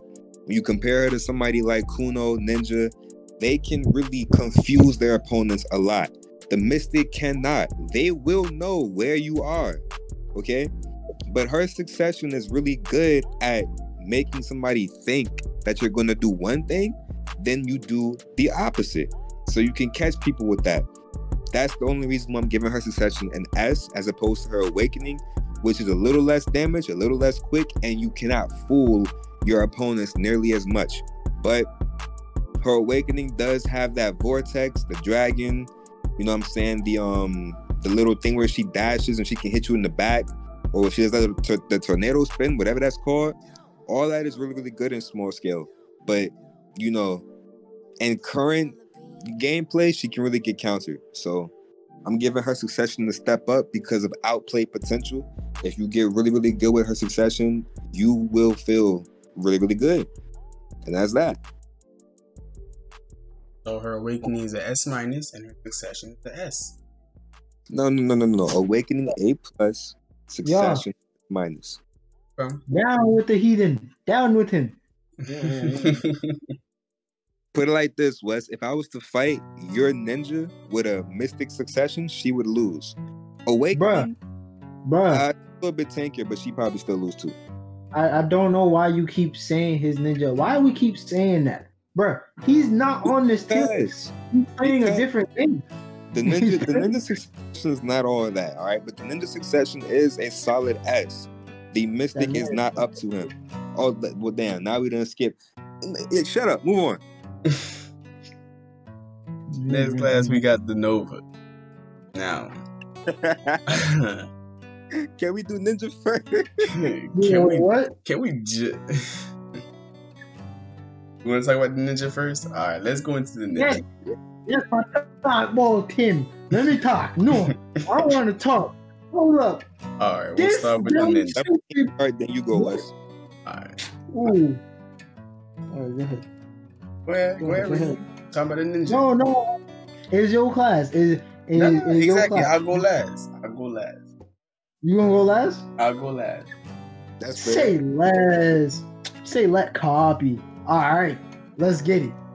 This man, but oh my god. Bruh, this class. Okay, let's talk about the skill side of the ninja, okay? Let's not talk about his evil little brother. We're gonna talk about the skill side, right? I'm gonna separate this into his big brother and little. So ninja is separated into two people, the awakening being the big brother, the succession being the little brother, right? The awakening, the big brother, is very skillful. You need a large amount of skill to play this class. You will not survive otherwise. But when you do hit that skill threshold, you most likely won't lose. Fighting people will get boring. Why? Because the same thing works on everybody. It doesn't matter what it is. If you hit it, it's going to die. If you are at a certain AP, you kill. That's simple. That's ninja logic. If I do this on you, you will die. Like, it's pretty much it. So that's just in his awakening. So his awakening, I already give his awakening an S+. Everybody knows. It's no like mystery. He has range grab in his awakening. I don't want to that. He does have a range grab plus, but he's an S+. That's not what we're gonna talk about. We're gonna talk about this little this little brother. We want to talk about that. The succession, the spawn of Satan. I don't even know what to damn call this. This thing is so damn powerful. Yes, it takes skill. Yes, of course. The ninja takes skill. Yeah. Not really. Bro, I'm trying, bro. I'm trying. That's tough. You're right. It don't take skill. It don't take skill to press 2 buttons and kill somebody behind you. It don't make sense. It makes one think to themselves, why did you do this? Why did you give this to a class? I don't get it. The grabs, the invisibility, the AoE, the heal, the protection, the natural evasion, the freaking AP buffs, the shred, the bleed, the bleed on top of bleed when you have these new. That blad. It's along with burn and oh my god. Poison. Don't forget poison. Don't forget poison. Shut up, poison. Shut up. Shut your ass up. Give it a rating. It's shuriken. Okay, bruh. If we have something past S+? No, we do not. Not for PvP. All right, bruh. Yo, S+, because there's no higher. There's no higher you can go right. But okay. Let me go. And then Wes, you can close it after. All right. I'm gonna keep it short and sweet. The Ninja Awakening is an S+, but not entirely for the reasons that Raheem listed. The Ninja Awakening is not a end-all be-all when it comes to 1v1s. If you are fighting people who are building DP, you will notice it. If you are fighting people with evasion, if you are fighting people, who are equally as good in 1v1s, you will notice it. The entire reason why the Ninja is ranked S+ is because of what he can do, right? The Ninja, you will mess up a lot. Even if you get to a certain threshold, and this is where I disagree with Raheem, you won't get bored. Playing the Ninja Awakening in PvP will not get boring because you mess up so often. You will always feel like you can get better, right? But that's the thing. You have so many tools that even if you mess up, if you can think quick enough, you will still be able to catch that opponent. And that's what really makes the Ninja Awakening fun for people in PvP. Is like it's always something new to learn. If you're fighting people good enough, you know what I'm saying? If you're fighting people who don't know what they're doing, or you're just completely overgeared, you're gonna run through everybody in 1v1s. It's simple. But those sort of things change. Now, if this was a large-scale tier list, the Succession and Awakening would be flipped. Succession would be S+. I'm pretty sure we might have said this in the last one. I'm not entirely sure, but if this was large scale, Succession would be S+, Awakening would be S, if not lower. The Awakening can kind of struggle in large scale, but the Succession does not. Because the Succession has so much AoE, you kill people without looking. Now, the only reason why I'm not giving the Succession an S+ is for the simple fact the man, it has weaknesses, okay? When it comes to small scale, if you are playing an equally good class. Now, here's the thing that Raheem and I have had struggles with, because we play pretty much every class when it comes to PvP with our friends. So we play classes that just were completely outmatched by the ninja. But if you are playing a class that is in a similar field, or even if you're not, but you have the skill to deal with it, you know, you can actually find that you will be able to beat a Succession ninja in a 1v1. It's just certain things that you have to avoid to do that. You have to avoid his heavy hitting AoE, and you'll be fine. Especially if you're a class like DK, Guardian, LAHN, and you can take advantage of open areas and you make that Succession ninja have to pay attention, you're straight. But if it's like a 2v2, or if you're doing a battle arena and you're in the actual arena, that ninja Succession will have the advantage more often than not, because he knows exactly where to go. And when that's the case, if he doesn't have to pay attention, trust me, he will not pay attention.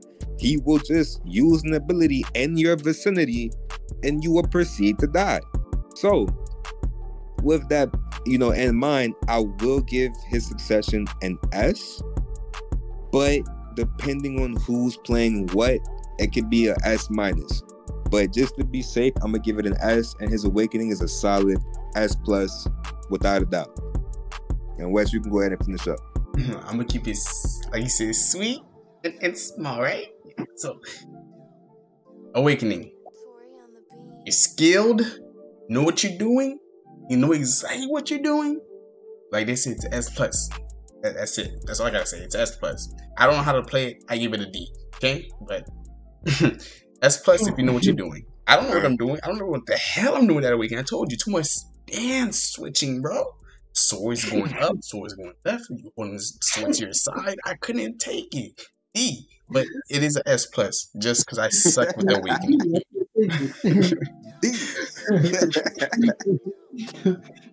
But when it comes to the Succession, yes, I know I'm annoying. Okay, I know I'm annoying, but if someone, anyone that knows what they're doing, or like understands how I'm playing with the Succession, once I use that back R2, it is, and if it misses, that leaves me wide open for a grab or a knockdown. That's why I was saying when I was playing Zay's LAHN, when I used backwards R2 and I would miss because he dashed away and he pushed up really fast, he knocked me down, I was dead. No doubt I was dead. No matter if me and him were geared at the same time, like, because we were playing trial character. We had the same amount of AP, same amount of DP. He knocked me down, I was dead. If I knocked him down, he was dead. At that point, it was all determined between skill. That's why I'm saying, like, yes, it is annoying because I'm just applying bleed in the burn, but that's not skill. I mean, that's just being annoying and being a pest. That's how I am. That's how I like to be, a pest. You feel me? When it comes to being skill, it's like they said, it doesn't take skill. Backwards R2, backwards triangle, L2 square, R2 square. It's really, that's all you do, and you'll knock him down without even trying. You'll hit him without even trying. You'll hit him without even looking. That's what, to me, I feel like when it comes to skill, he is like an S-, and that's when it comes to PvP as well. It's an S- for me as well, because if you're playing someone who's really skillful with their character, you're like nothing to. You're really nothing to. That's why I give him an S-. Now I will say this as an aside too. Me and Raheem struggle with Wes a lot because he literally takes advantage of the fact that you don't have to aim with the ninja. Exactly. And he puts on extra tick. Exactly. If it wasn't for that, I do believe we would beat him a lot more. But it's because of the fact that he can kill us through super armor because of that tick that makes him so hard to deal with. So if you are building your ninja like a regular person, you know, with like healing or critical rate, something like that, you know, it's not going to be as annoying as Wes's will be. So, But that's why, like I said, I give him a succession an S minus because he's not skillful. It's just really just you hitting those abilities, and you're gonna hit them because why it's a wide range and you don't have to look. So that's why I'm like I put him as an S minus because of that. But and if I was playing the HASHASHIN, right, the Awakened HASHASHIN, that's a solid S. The HASHASHIN would kill me. Too much tornadoes around, he can transform into a tornado, and if I try to come attack him, the tornadoes come in one big tornado. I am dead. I'm dead, and me and Raheem experienced that. Played the HASHASHIN, and I played my trial character, my actual trial character ninja, and he was playing his regular HASHASHIN character, and he was killing me. Why? Because of those tornadoes. That's why I give him an S minus, because the succession doesn't really take skill, and he loses a grab. That grab for a succession is really hard to hit, especially on a person like HASHASHIN ninja. And them shurikens, I have to be really aim really well to actually stiffness you, because if I don't stiffness, yeah, I might lose the game. I'll lose that round. That's why I'm giving him an S minus for his succession. Yes, for small scale, I agree. But yeah, for large scale, if any of them niggas knock someone else down and you're just in the vicinity, you're killing them because you didn't even know you killed them. You just know you just know that you helped your teammate out. You helped your teammate out because you didn't even know. So large scale, I would add to this. He played with Ben's Archer against me and Raheem playing LAHN Succession and Kuno Awakening. When I tell you, I was low key hot. I ain't say nothing though. I ain't say nothing. That was a disgusting fight. Not gonna lie. Archer and a Succession ninja. That was not a fight by I was any talking means. mad shit. Even though I was playing an easy character, I was talking mad shit because I was just tired of getting hoed. I get hoed by the Dark Knight. I get hoed by the Mystic. I get hoed by a HASHASHIN. I get hoed by a Nova. Like, I'm getting tired of it. I'm getting sick of this shit. So I had to do something, right? This is payback, bitch. Anyways, next class. Nova. Wow. Can we skip to the part where we play PvP? Can we please? Next class. We'll get there. Nova, what's up? Nova.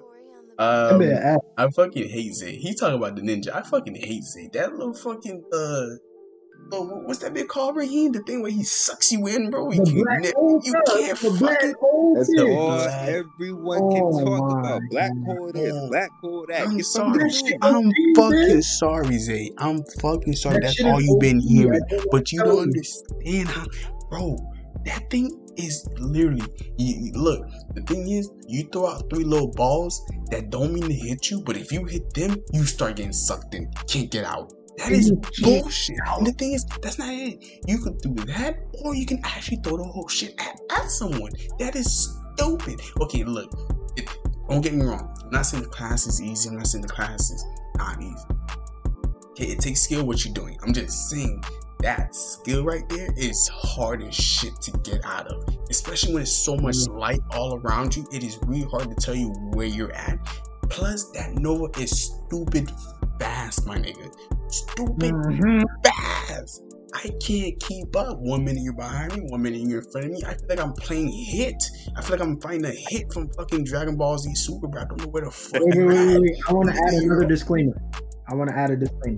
This man is that fast using a PS4. We're on PS5. This is we have 30 more frames than this man. Still fast enough to where we can't see him. Just have to say that. But continue. Now imagine when he has a PS5.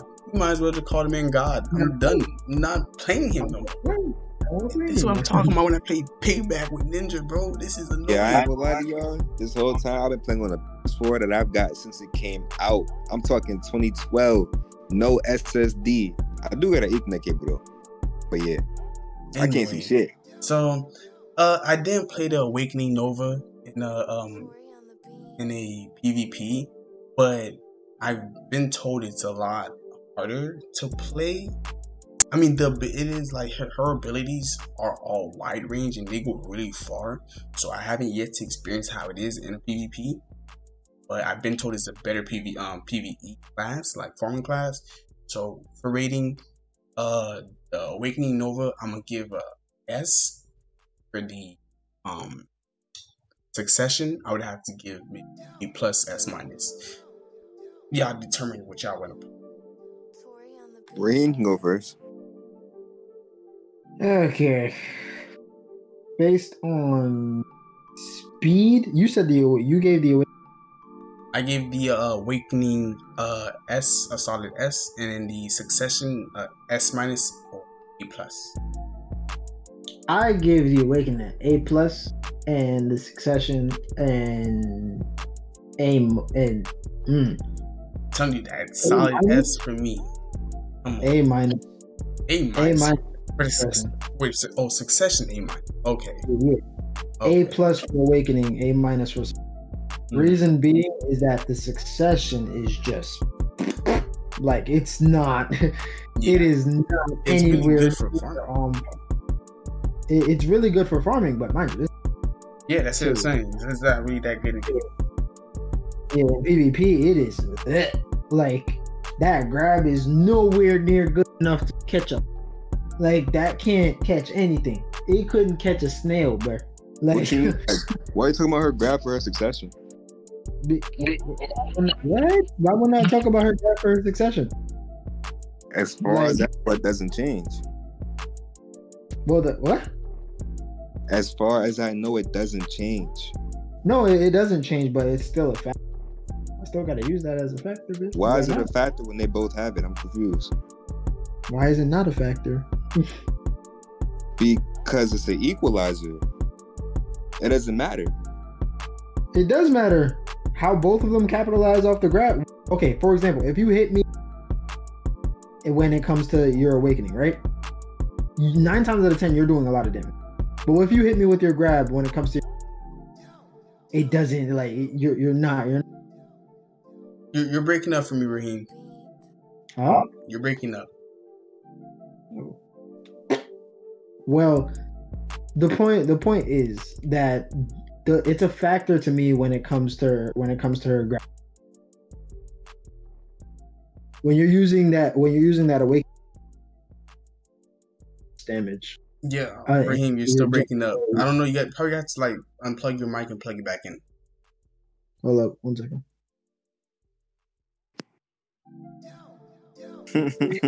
Yeah, because he was talking and just like his words was just skipped. No, kid, I thought it was my phone, bruh. But no.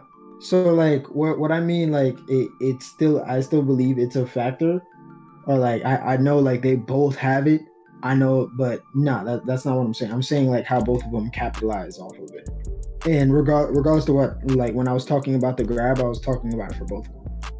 So like, yeah, granted, I am talking about. I mean, you were saying like it's not enough for her to catch up. So I was like, why is he talking about that for the Succession? It was confusing. But yeah, I get what you mean. So like, for both of them that were in regards to both of them, that grab is not that good. But her Succession cannot capitalize on it as much as her Awakening can, which is why I gave it an A minus, because one, that grab was already bad, but her Succession makes it worse.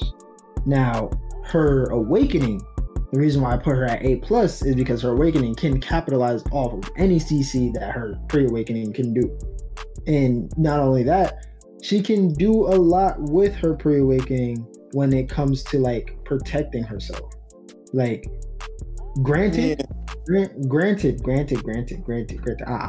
to get to the part. I know I'm about to get to the part. Shawty suffers a lot. Why? That damn pre-Awakening is some booty butt cheeks when it comes to any type of PvP. Not gonna lie to you. If you have a grab, you will walk all over this damn class. I mean, like, if you can get behind her, you will walk all over this damn class. She has some very, very, very alarming weaknesses. She's very fast, but at the same time, she has moves that keep her still, which doesn't really make sense. If you have a very fast class and having something that keeps you still, it's counterintuitive. It's like, why am I moving fast? Why can't I cancel out of this if I'm supposed to be a fast class? Now that's in regards to her awakening. But the reason why I still give her awakening A plus is because of one, that black hole is by far one of the craziest things I've ever seen. If only certain classes can get out of it. It's literally that. It's that strong to the point where you have to be a certain class in order to get out of it. If you don't, she will capitalize. There's been plenty of times where I've lost to Zay for the simple fact that I couldn't get out of the black hole and he could capitalize by grabbing me. And if it hits, if it connects, that's it. Now, there's that, but the reason why it remains to be an A plus and nowhere higher than an A plus is because of all those drawbacks. You have these really, really good, solid things about the class, but you have really big drawbacks. So it's like giving the S ranking like pluses, but having some of those lower ranks, like having some of those like hindrances. So so that's what I give her. A minus and an A plus. Yeah, I'm gonna just wrap it up so we can move on to the next class. Mm-hmm. Y'all are lucky that this isn't a couple weeks ago. If this is when the class first came out, she would absolutely be D tier, if not F tier. If this is a couple weeks ago, she would be C tier, but it's not. Now, I fight Wes and Raheem with the Nova the most.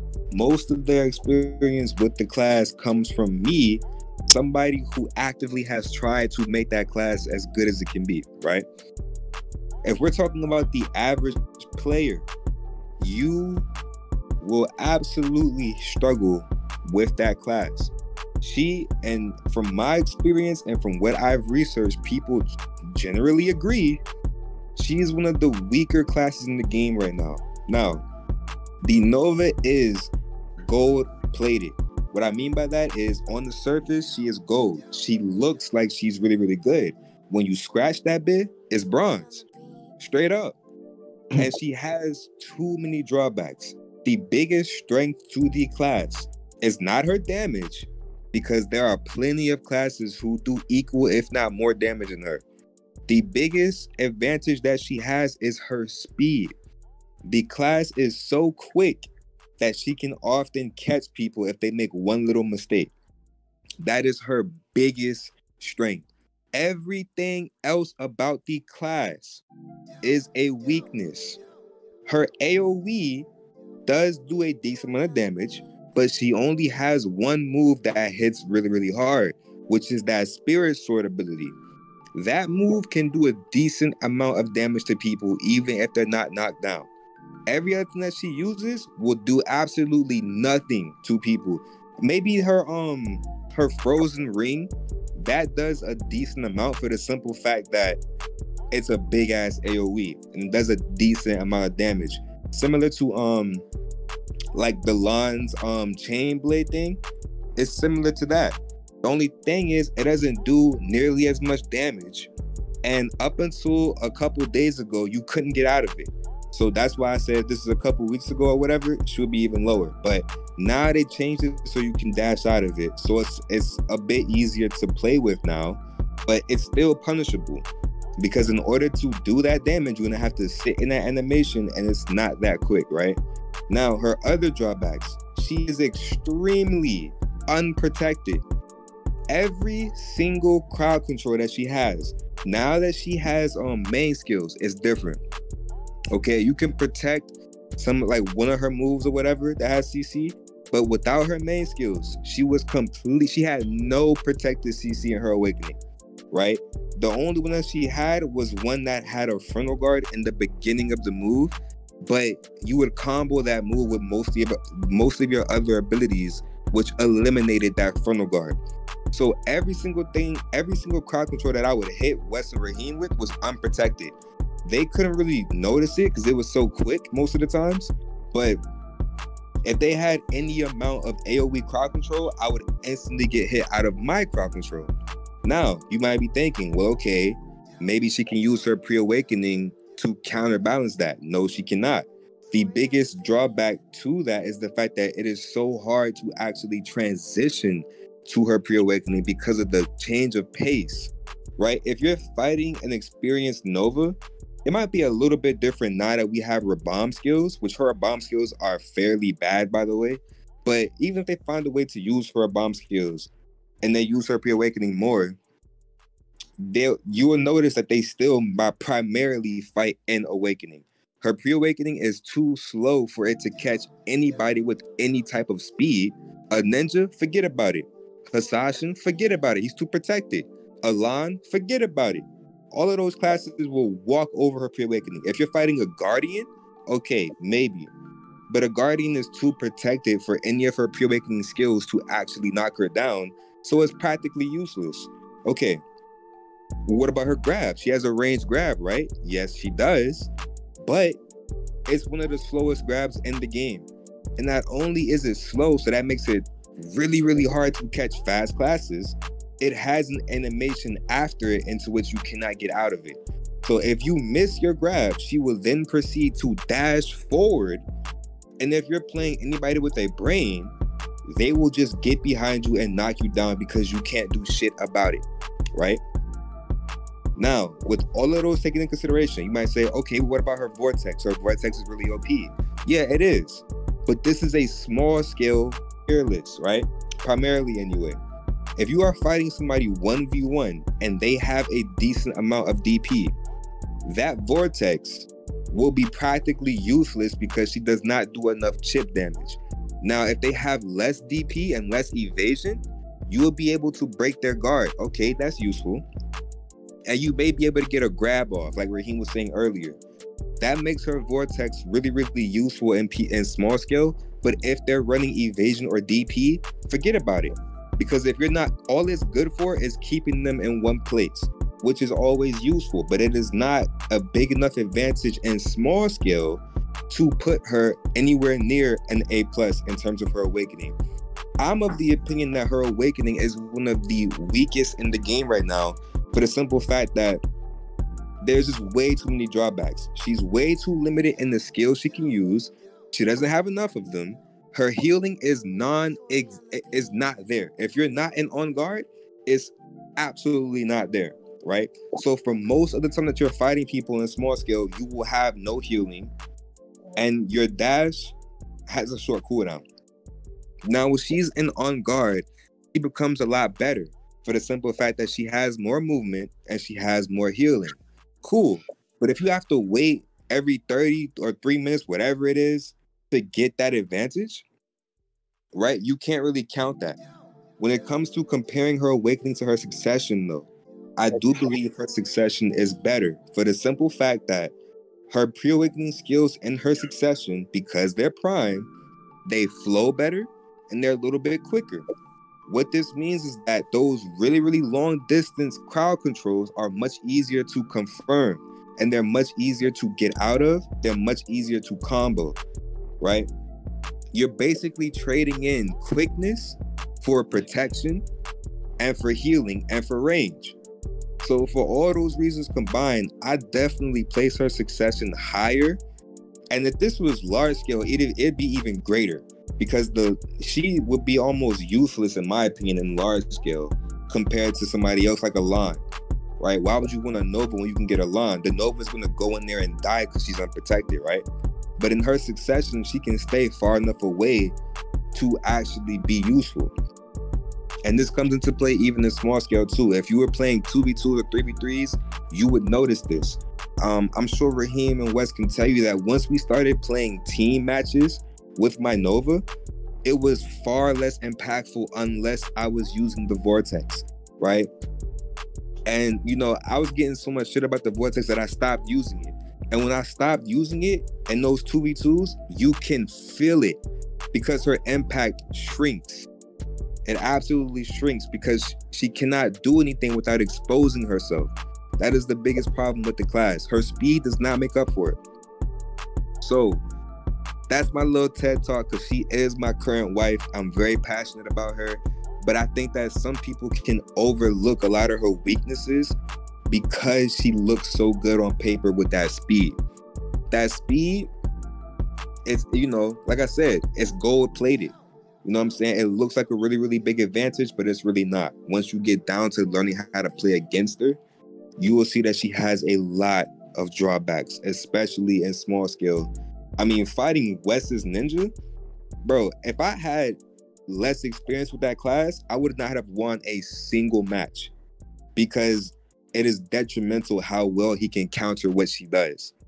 So that is my TED talk. For ratings, I give her Awakening. I ain't gonna wild out. I'm gonna give her Awakening a B. Like, I really feel like it could be lower, but with skill, you can do a lot with the class. So I'm gonna give it a B. Her Succession, I'm gonna give an A-, just because you can protect yourself a bit more and still get the job done. But her bomb skills need to be changed. Her grab needs to be changed. Her sustain is a little bit better now because they gave her more resource regeneration. But like I said, if this was when she first came out, she would be D tier, if not F tier. Now it's a little bit better, but not by a lot. So B tier Awakening, A- Succession.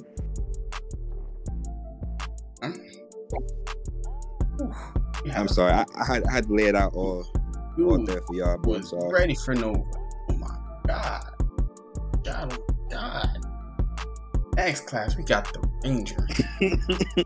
Sheesh, man, I gotta crack my back because I don't know how long I'm gonna be here with this one.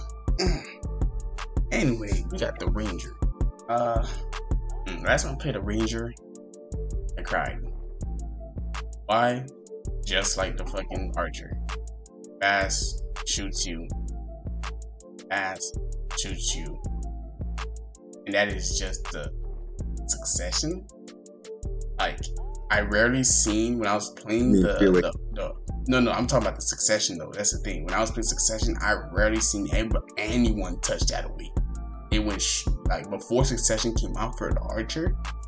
For the Ranger, nobody used the Awakening in PvP. All I seen was just arrow or the Awakening for some reason. I did not see those two daggers at all. And I'm talking about before Succession came out for it. Now, talking about pre-Awakening itself, like I said, I never seen anyone used it. I think because it just sucks. I don't know. I'm not too sure because like I said, some of these characters I rarely have experience in PvP with. But I'm gonna skip to the fact. My guess for Awakening would have to be maybe a A- or B+. And for Succession, because it's just shooting niggas with arrows, would have to be just probably a solid S-. Y'all go ahead. It might be. I'm gonna go first because I got like, it's gonna be real short and sweet. Her Awakening is actually very slept on in my opinion, because it's a little bit harder than most classes. Her management is harder. And most people, like Wes was saying, just stick to the pre-Awakening because it's very straightforward. I back up and shoot, right? But when it comes to playing people who can track you or teleport to you, you know what I'm saying? Like ninjas, all that good stuff.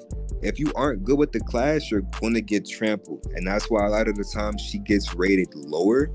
But I will take that into consideration, the fact that, you know, it's hard to figure out how to play the class for real. If you see a really, really good Ranger, oftentimes you commend them because it's, you know, it's hard to figure out. But I would definitely give her Awakening a solid A, if not A-. And then her Succession, I would say, is a little bit better for the simple fact that it's easier. It's like a Succession ninja thing, except for the Awakening isn't nearly as good. So for that reason, I'm gonna put her Succession a little bit ahead and say A+ to A. And then Raheem, you can finish it up. Raheem? Oh. You there, my dog? Yes. Yes. I heard somebody call me. What? Next Range. class, what? Yeah, I'm moving on to the next class. I feel like this man is over here tripping. Anyways, What? I'm sorry. You said the pre-awakening was A minus. I'm sorry. You mean the awakening? No, the pre-awakening. The Bro, succession. what are you talking about? I said the succession was A+ to A, awakening A to A minus. You can figure out which one you want to put it in. I said mine already. What did you say? I'm not talking to you, sleepyhead. What are you talking about? What are you talking about? Anyways, so Anyways, for the next class we have here is the SHAI. We're not even gonna talk about her, just D. SHAI. Unless you want to be a support. If you want to support, A+. If you want to kill, that bit F tier. Oh god. That's really it. Because she's not good in PvP. Like Zay said, if it's supporting your teammates, so large scaling, really good class, A+. But if it's a 1v1, 2v2, maybe a 2v2, but I rarely see a 2v2 with a SHAI, and you're gonna be basically 1v2ing the whole match. Yeah. So really, if it's not like a 5v5, 4v4, some sorts, you're really not gonna want to use it because your team's gonna be basically one man short. So Yeah. If it's large scale, you could even put like an S in large scale, but small scale, that bit is F. Alright, moving on to the sorceress. Sorceress, I only played the sorceress in a huh? I said so sorry. Anyways, in the sorceress awakening, from what I've heard and from what I've heard from Zay and other resources, her awakening can be overwhelming in PvP, but if you know what you're doing, it could be like really dangerous playing against in what's it called, succession sorcerers. When it comes to the awakening, I have yet to play them, but she spins really fast. She's really quick on her feet. Not really much I've seen, because I played the awakening, the scythe, like it's good and all, but I feel like her abilities are kind of on a long cool. Like she could use one of the abilities consistently, but when it comes to her other abilities, I feel like they're on a pretty long cooldown in that.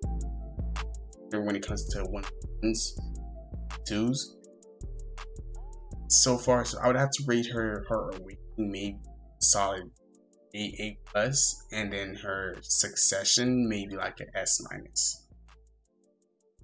Alright, I ain't gonna lie. The sorceress is one of the harder classes in the game, so it's kind of hard to get good experience on her. But once you do, and once you see people who play the class for a long time play her, you begin to realize her awakening is very, very strong. It definitely used to be one of the best 1v1 classes in the game, but it's seen a few nerfs since then. So I definitely wouldn't give it an S+, but I would absolutely give it an S, because her awakening is it's similar to the ninja in terms of you have a lot of tools to outplay your opponent. So even you'll find yourself messing up from time to time, but if you think quick enough, you can make up for it. It's just a little less efficient than the ninja now. So I would give that an S. When it comes to her succession, I personally prefer her succession for PvP. I think her succession is better, so I would give that an S+, but I do know a lot of people don't feel that way. I know that the majority of people feel that her succession is a bit harder to play around with in PvP. And it's a bit less efficient for most other people. So with that in mind, I think an S- is fair, but me personally, I see it as much higher than that. But I'll keep it in between a solid S, just for you and other people. Like we're always saying with these classes, takes skill. And just hop into the class expecting to do this easily, or seeing someone do this with the class and expecting the same results. You would have to put in the work to get those results. Like Zay's saying, seeing these things happen, that's why he's putting them there, and he's seeing the resources and seeing what others saying. That's why he's putting it as an S+. Not just hopping. Like, I played the Succession. I played before I got the Awakening. I played before I got the Awakening. I was playing the class, and I did not know how to kill. I did not know how to kill. I couldn't take it, so I went straight to the Awakening. I stayed on it. But that's because I'm one of those people who I don't like to try too much, especially in certain games like Desert. I like to actually, get the class and just be a hoe, ninja. But now I'm actually going to be considerate and actually trying some of these harder classes just to see or get a feel of what it means to be an actual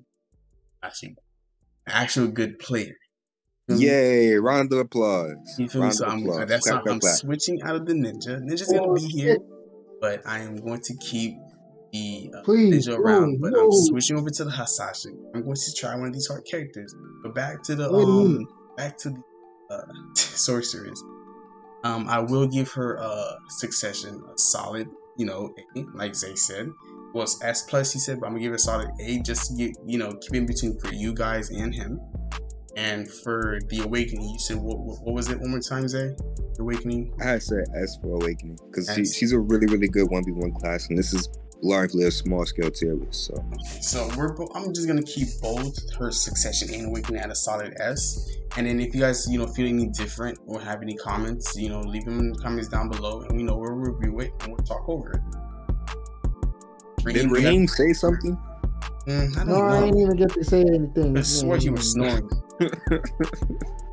But I ain't gonna lie, I thought we were still on the Nova, man. That's lit.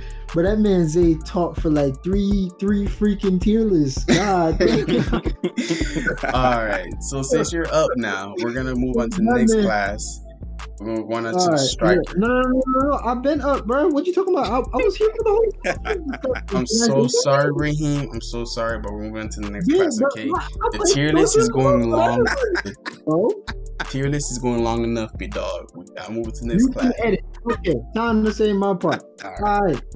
So, the Sorceress. When it comes, I ain't like doing this shit no more. Niggas is trifling. Just give your tears, bro. Give your tears. Dang, man, shit, I can't even explain why. I was gonna say she's a S minus. Explanation. I was gonna say she's a S minus in her, but you're not gonna change shit. She's a S minus in her Awakening for the simple fact that the Hasashin has everything that she has except better, and the Hasashin's only an S tier. That's what I'm saying. It didn't make sense for her to also be S tier when he's clearly better than her in a lot of ways. I don't think he's better than her, honestly. I really don't. Yeah, it is. He 150% is. Good God, he does more damage. He has more damage. Yeah, more damage. All right, maybe if you throw in all your tornadoes, but without more that, life, more tune for your head top. He does more damage. All right. See, wait, let's move on to the next class. Y'all can debate about this another time, okay? The tier list is going long. All right, Thickums. All right, so Striker. Wait a minute. Striker. Why he thinking? The Striker is the next class that we're talking about, and I played the Striker PvP. Played him myself, and he's actually has a lot of super armor on his abilities, and the transitions between his pure awakening and awakening is consistent, because that's how it was built, just like the Mystic. So when it comes to playing his pure awakening,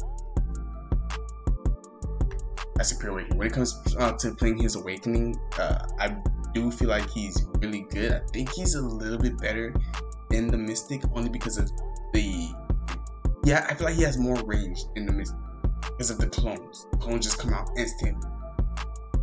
He has this one ability, if you're hitting him, he could just teleport behind you and you will see two clones pummeling you down, just decreasing.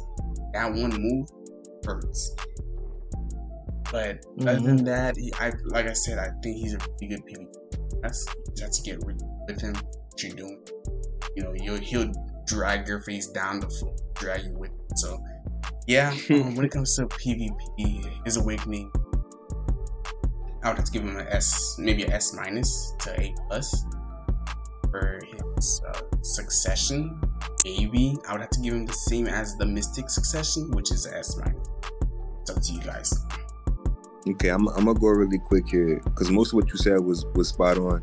The Striker is a phenomenal 1v1 class. He's a phenomenal small scale class, so he does take the edge in terms of that over the Mystic. But the Mystic is a little bit better in terms of large scale.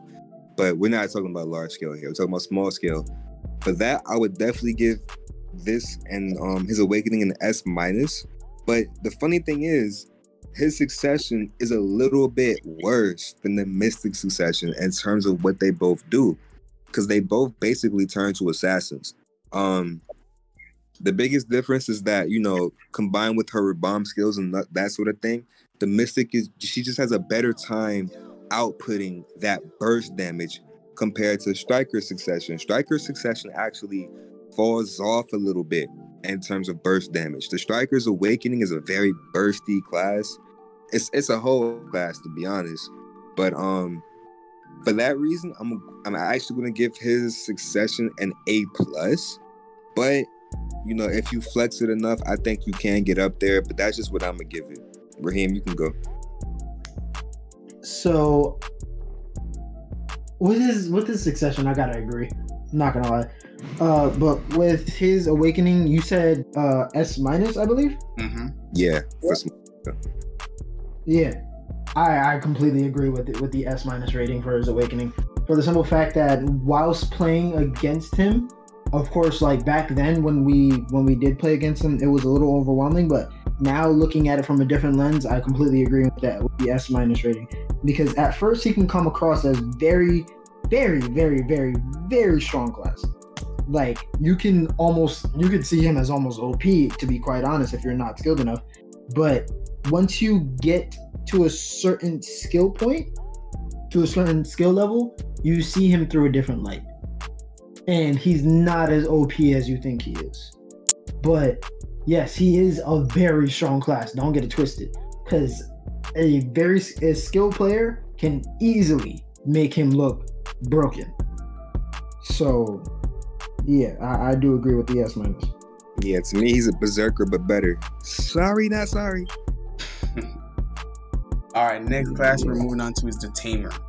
And wow, I don't like that class. Not because I played him. No, I never touched the class. It's playing against that class. It's annoying. Why? Because the bitch can knock you down. And the fucking annoying dog. I'm so sorry. Excuse my language. The little girl can knock you down. And the freaking dog can knock you down. It is so hard to attack her without the dog attacking you. It is ridiculously annoying. Bro, I played NP and I just couldn't. Even though I was winning, it's just so annoying because he knocked you down. Then she knocked you down. Or vice versa. She knocked you down, then he knocks you down. And the buff that the girl gives the dog is stupid. On top of that, you cannot kill that dog. It has unlimited health. It is stupid. No, you can kill it. It's like Witch and Wizard's minions, but it's just really, really tanky. It's hard to kill. It is. You can kill it, but it's like, who wants to sit there 5 minutes trying to kill a minion while you see a person else attacking? No one wants to do that. No, yeah. That's what I'm saying. So it's like, kill it. That's what I'm trying to get at. You're not gonna kill it unless you're severely overgeared. Okay, yeah, exactly. So in that case, I don't have nothing to say about. I'm not sure. I think it's the Awakening. That's the broken one. I think it's the one that's the succession one. It's just maybe a little bit worse. I'm not entirely sure. Because they both have the dog, and I can't tell which one's which. To be honest with you, I'm just focusing on the dog. because I know one of them has the sword and one of them has the staff. It's just really hard to keep focused, because I know the Awakened one has the staff and Succession has the sword. It's just I'm really not focusing on that because the dog is in my face. You feel me? So it's just I can't do it. So yeah, I can clear it. Yeah. So Awakening, I'll be a solid 8, maybe plus. Who the hell knows? I don't know. And the Succession, Succession probably +2. Y'all take it. I'm getting a headache looking at this dog. Yeah, I'm gonna go real quick. From what I know, the Tamer also used to be one of the best 1v1 classes in the game. She has seen a plethora of nerfs since then, though, especially on her movement. From what I know, where it currently stands, her Succession takes the edge in small scale, but her Awakening has the edge in large scale because of her 200%.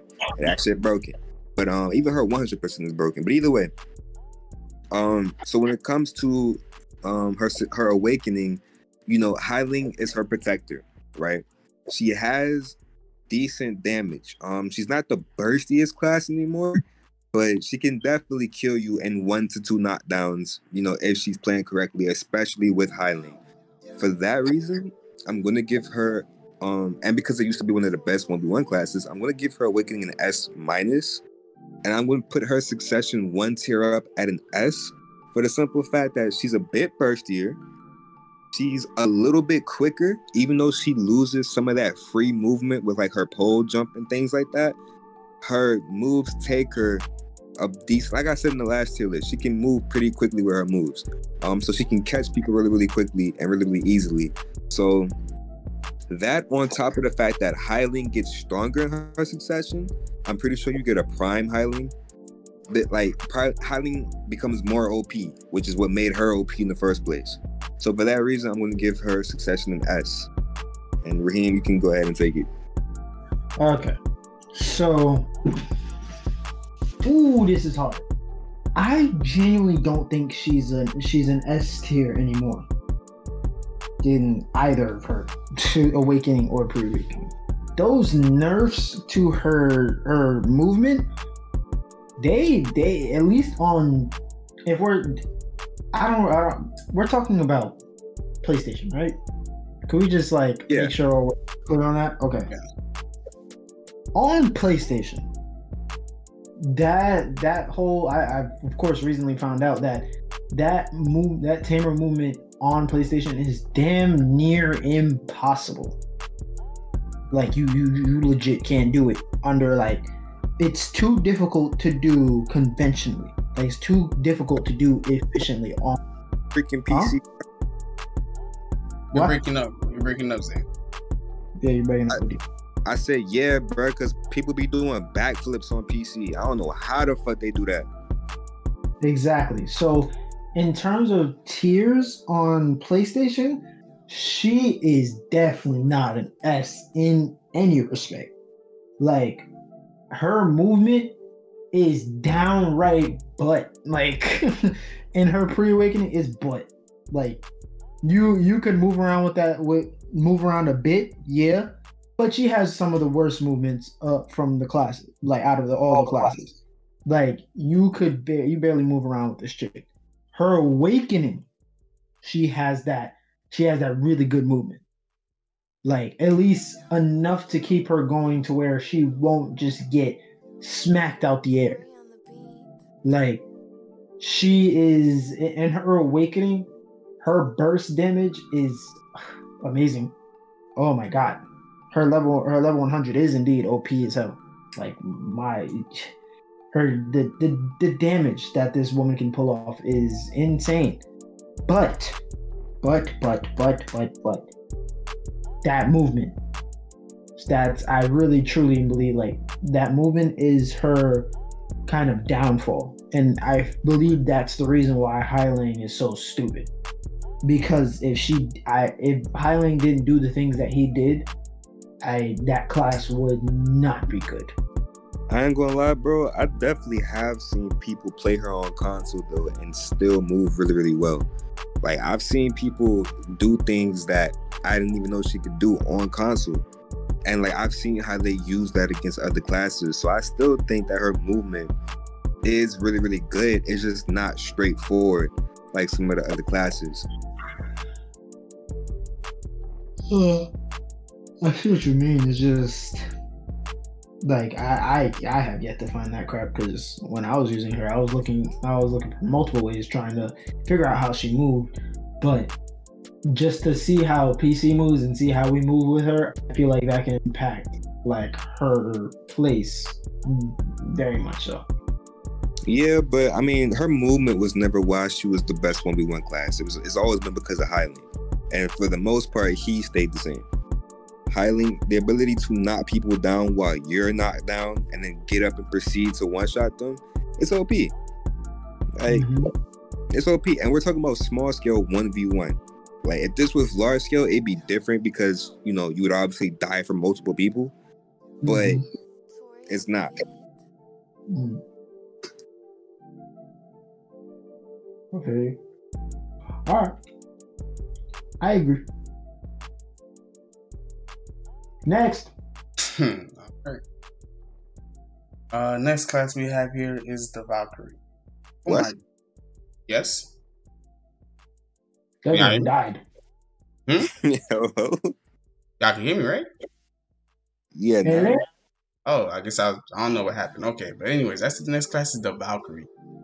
Yeah, that class is... What? Ha! I said, aha. I know, what? What? Haha. Can I go? Haha. Let me Go ahead, take it. Let me just see what I gotta say. Let me just give the rating real quick. Let's see. Big bitch. S plus. Listen. Big bitch. S plus. Succession. S plus. I heavily disagree, but yeah. Or I heavily disagree. After what you fucking did to me, bitch. Okay. Let me go, cause with that preposterous S plus, her ain't that far off, bro. F you.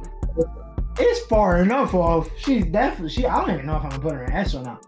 But yeah, you bugging. You are bugging. Right. I'm saying both of them.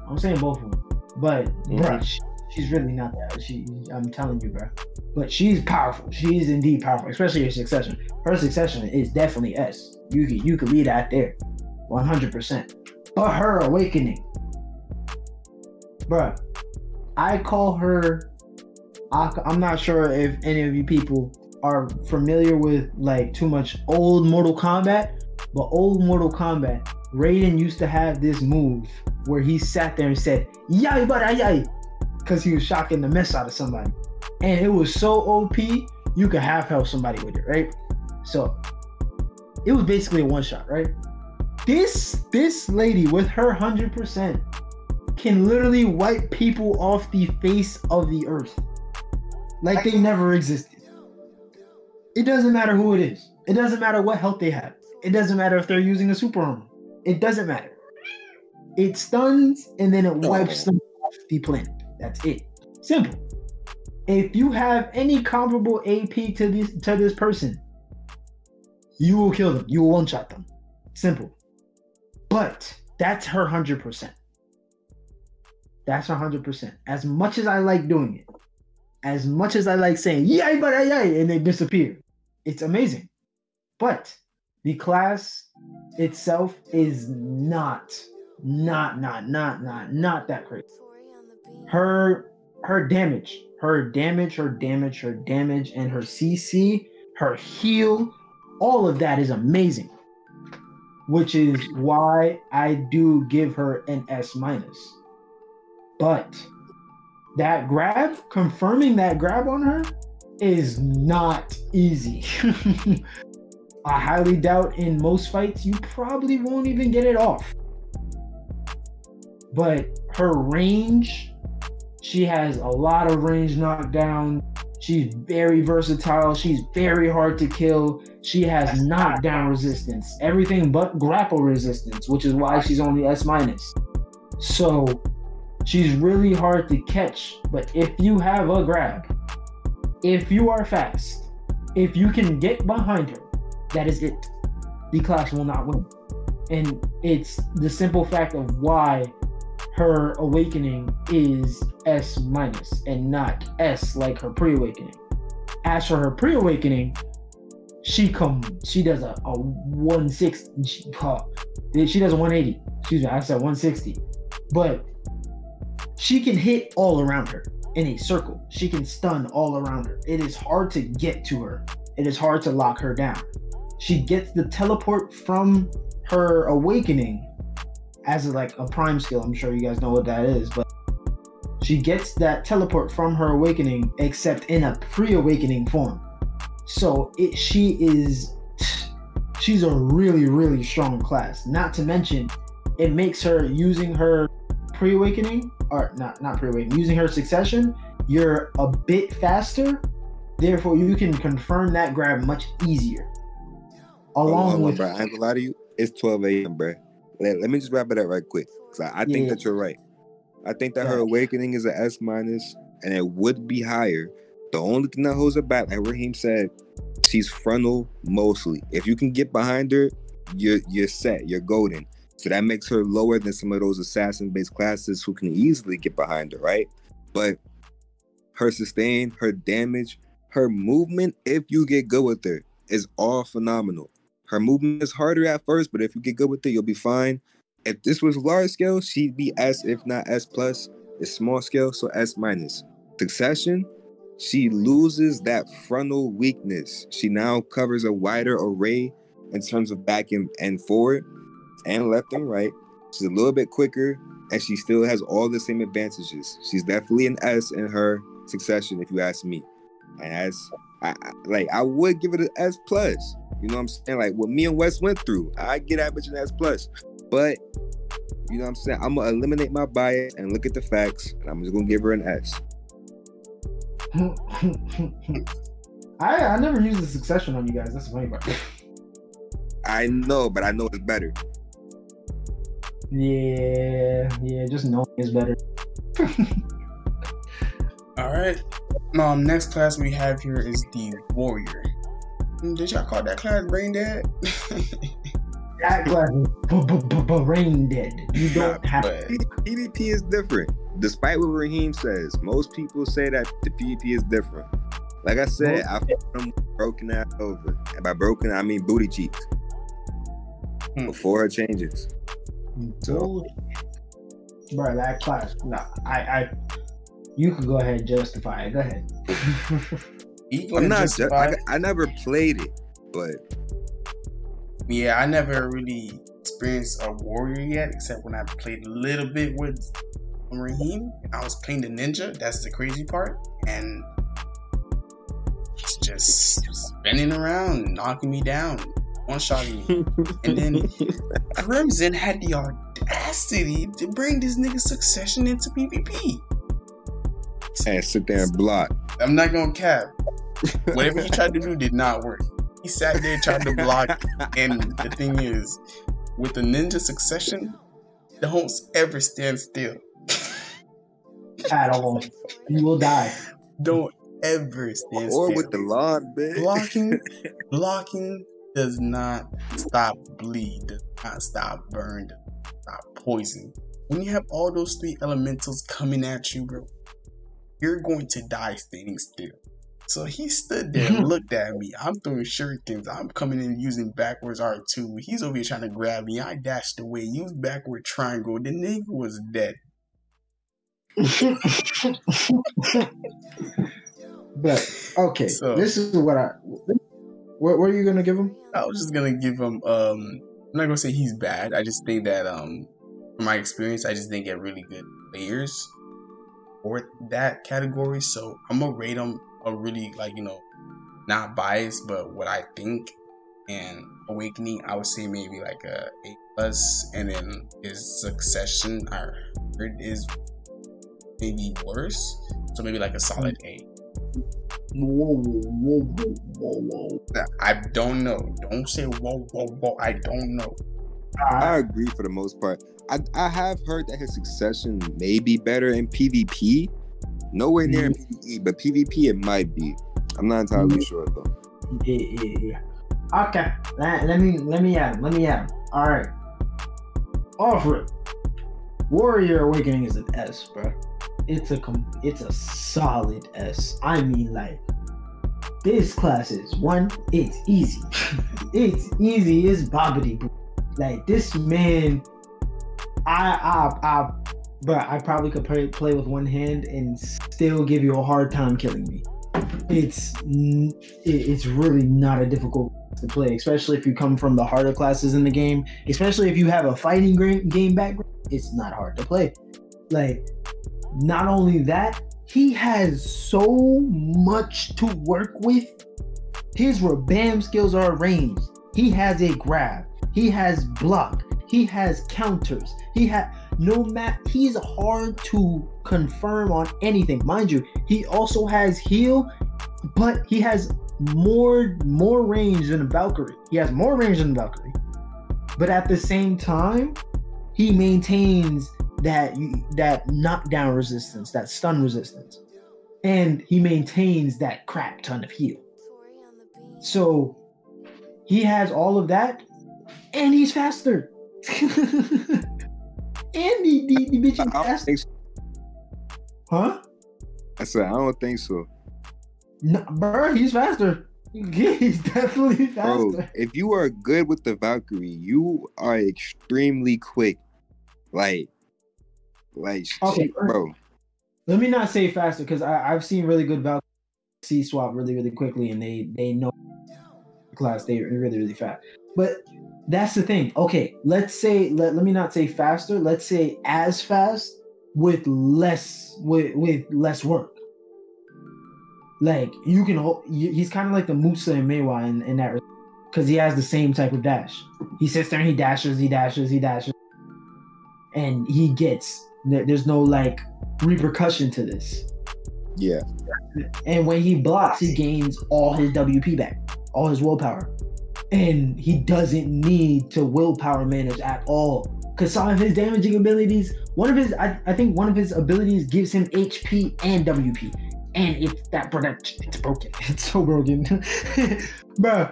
And I'll sit here like try to justify him being any lower, but it doesn't make sense.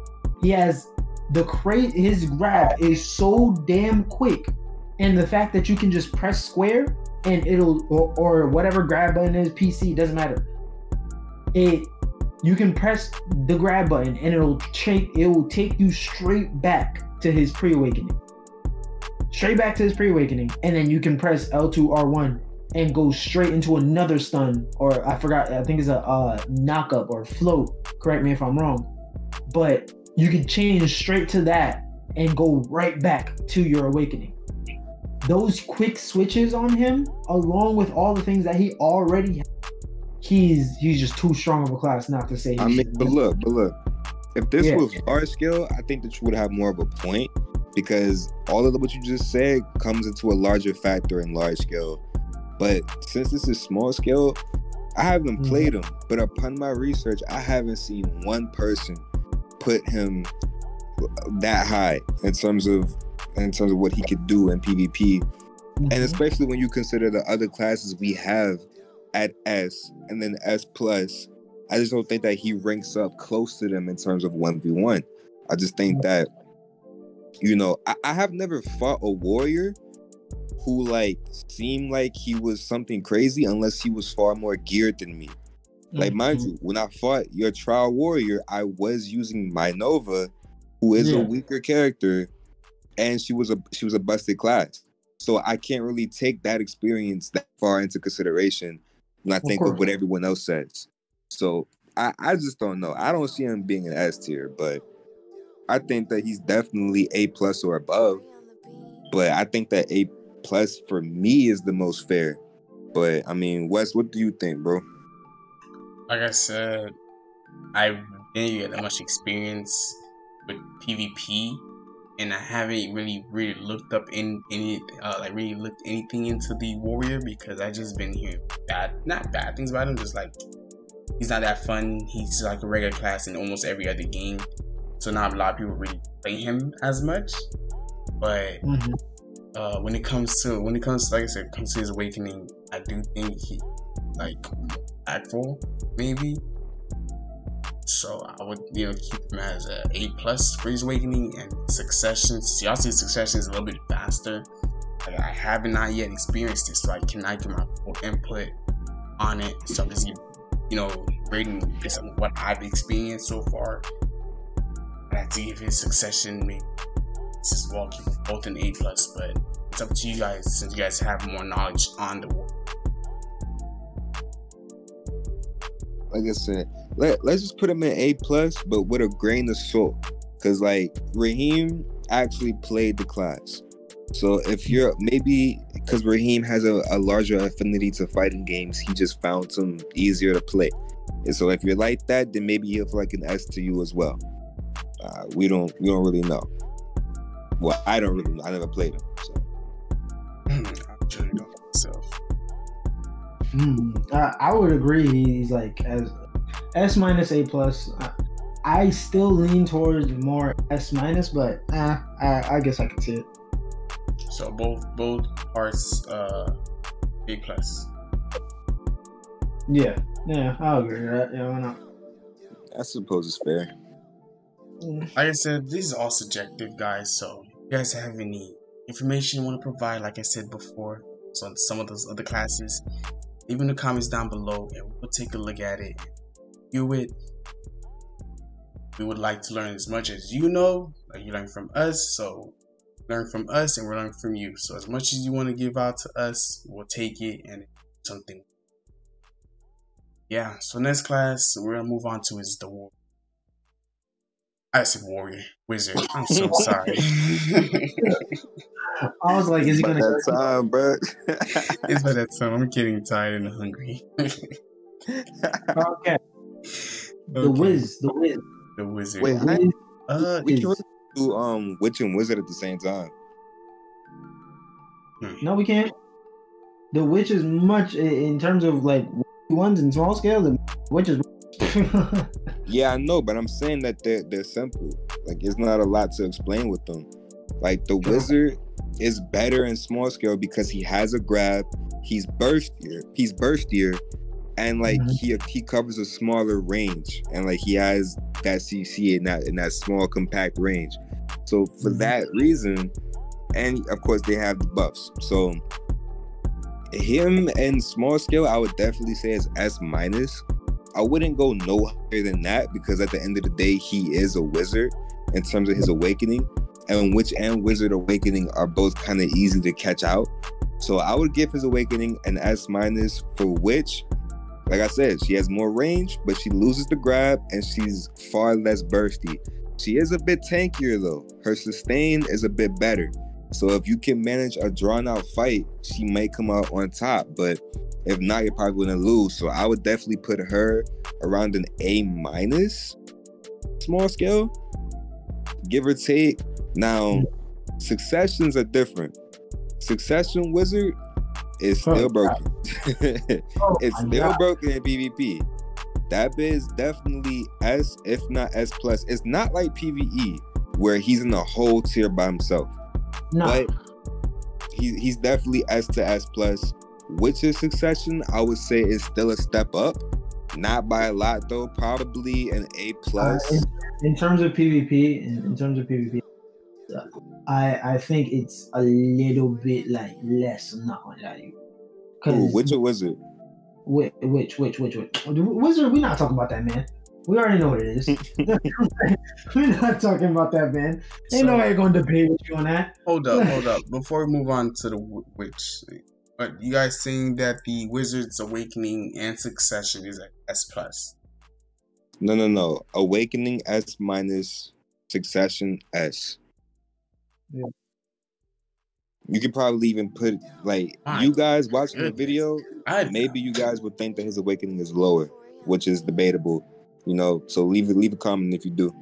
Yeah, because when I did play the Wizard Awakening this user, he didn't seem like all that. Even though you broke up, Wes. Oh, sorry. I said when I was playing the Wizard Awakening, he didn't really seem all that. Even though he's really broken in PvE, PvP is just a different story. It's like he's too stationary. I feel just like the. Huh? The fuck? What you mean? Yeah, what? Like no. Wes, you hold me with the Wizard, bro. Did you forget? I am weak, bro. I was playing a Dark Knight with 100 more gear score. 100. Man, okay, maybe I'm over exaggerating. Maybe you think. Okay. And you barely played him.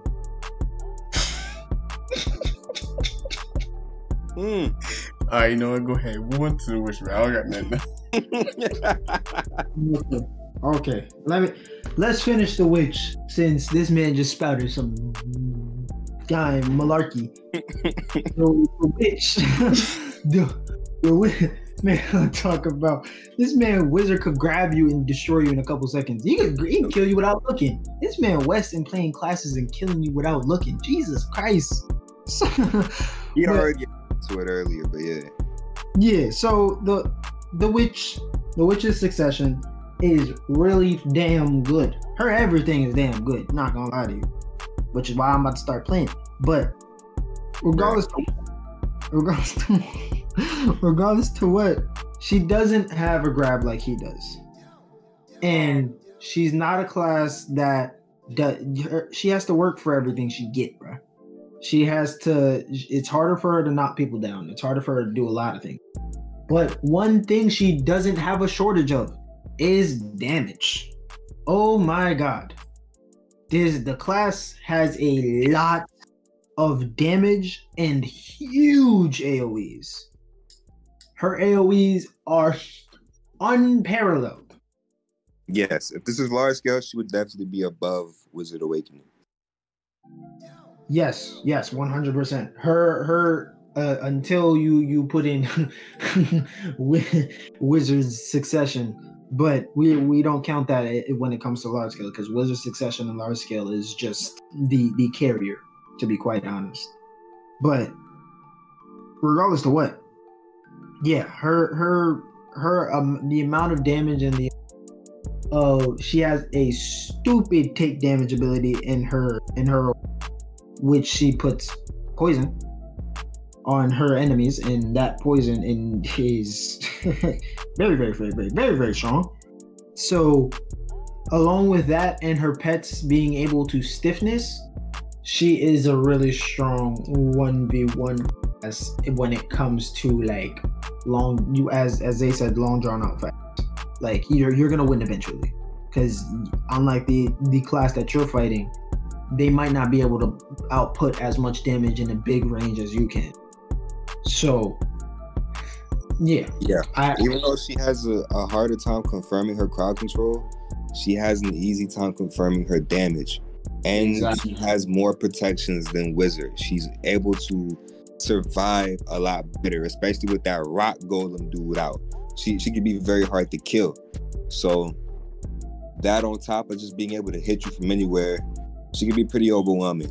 But it still doesn't come down to nearly as good as those other top tier classes that we have.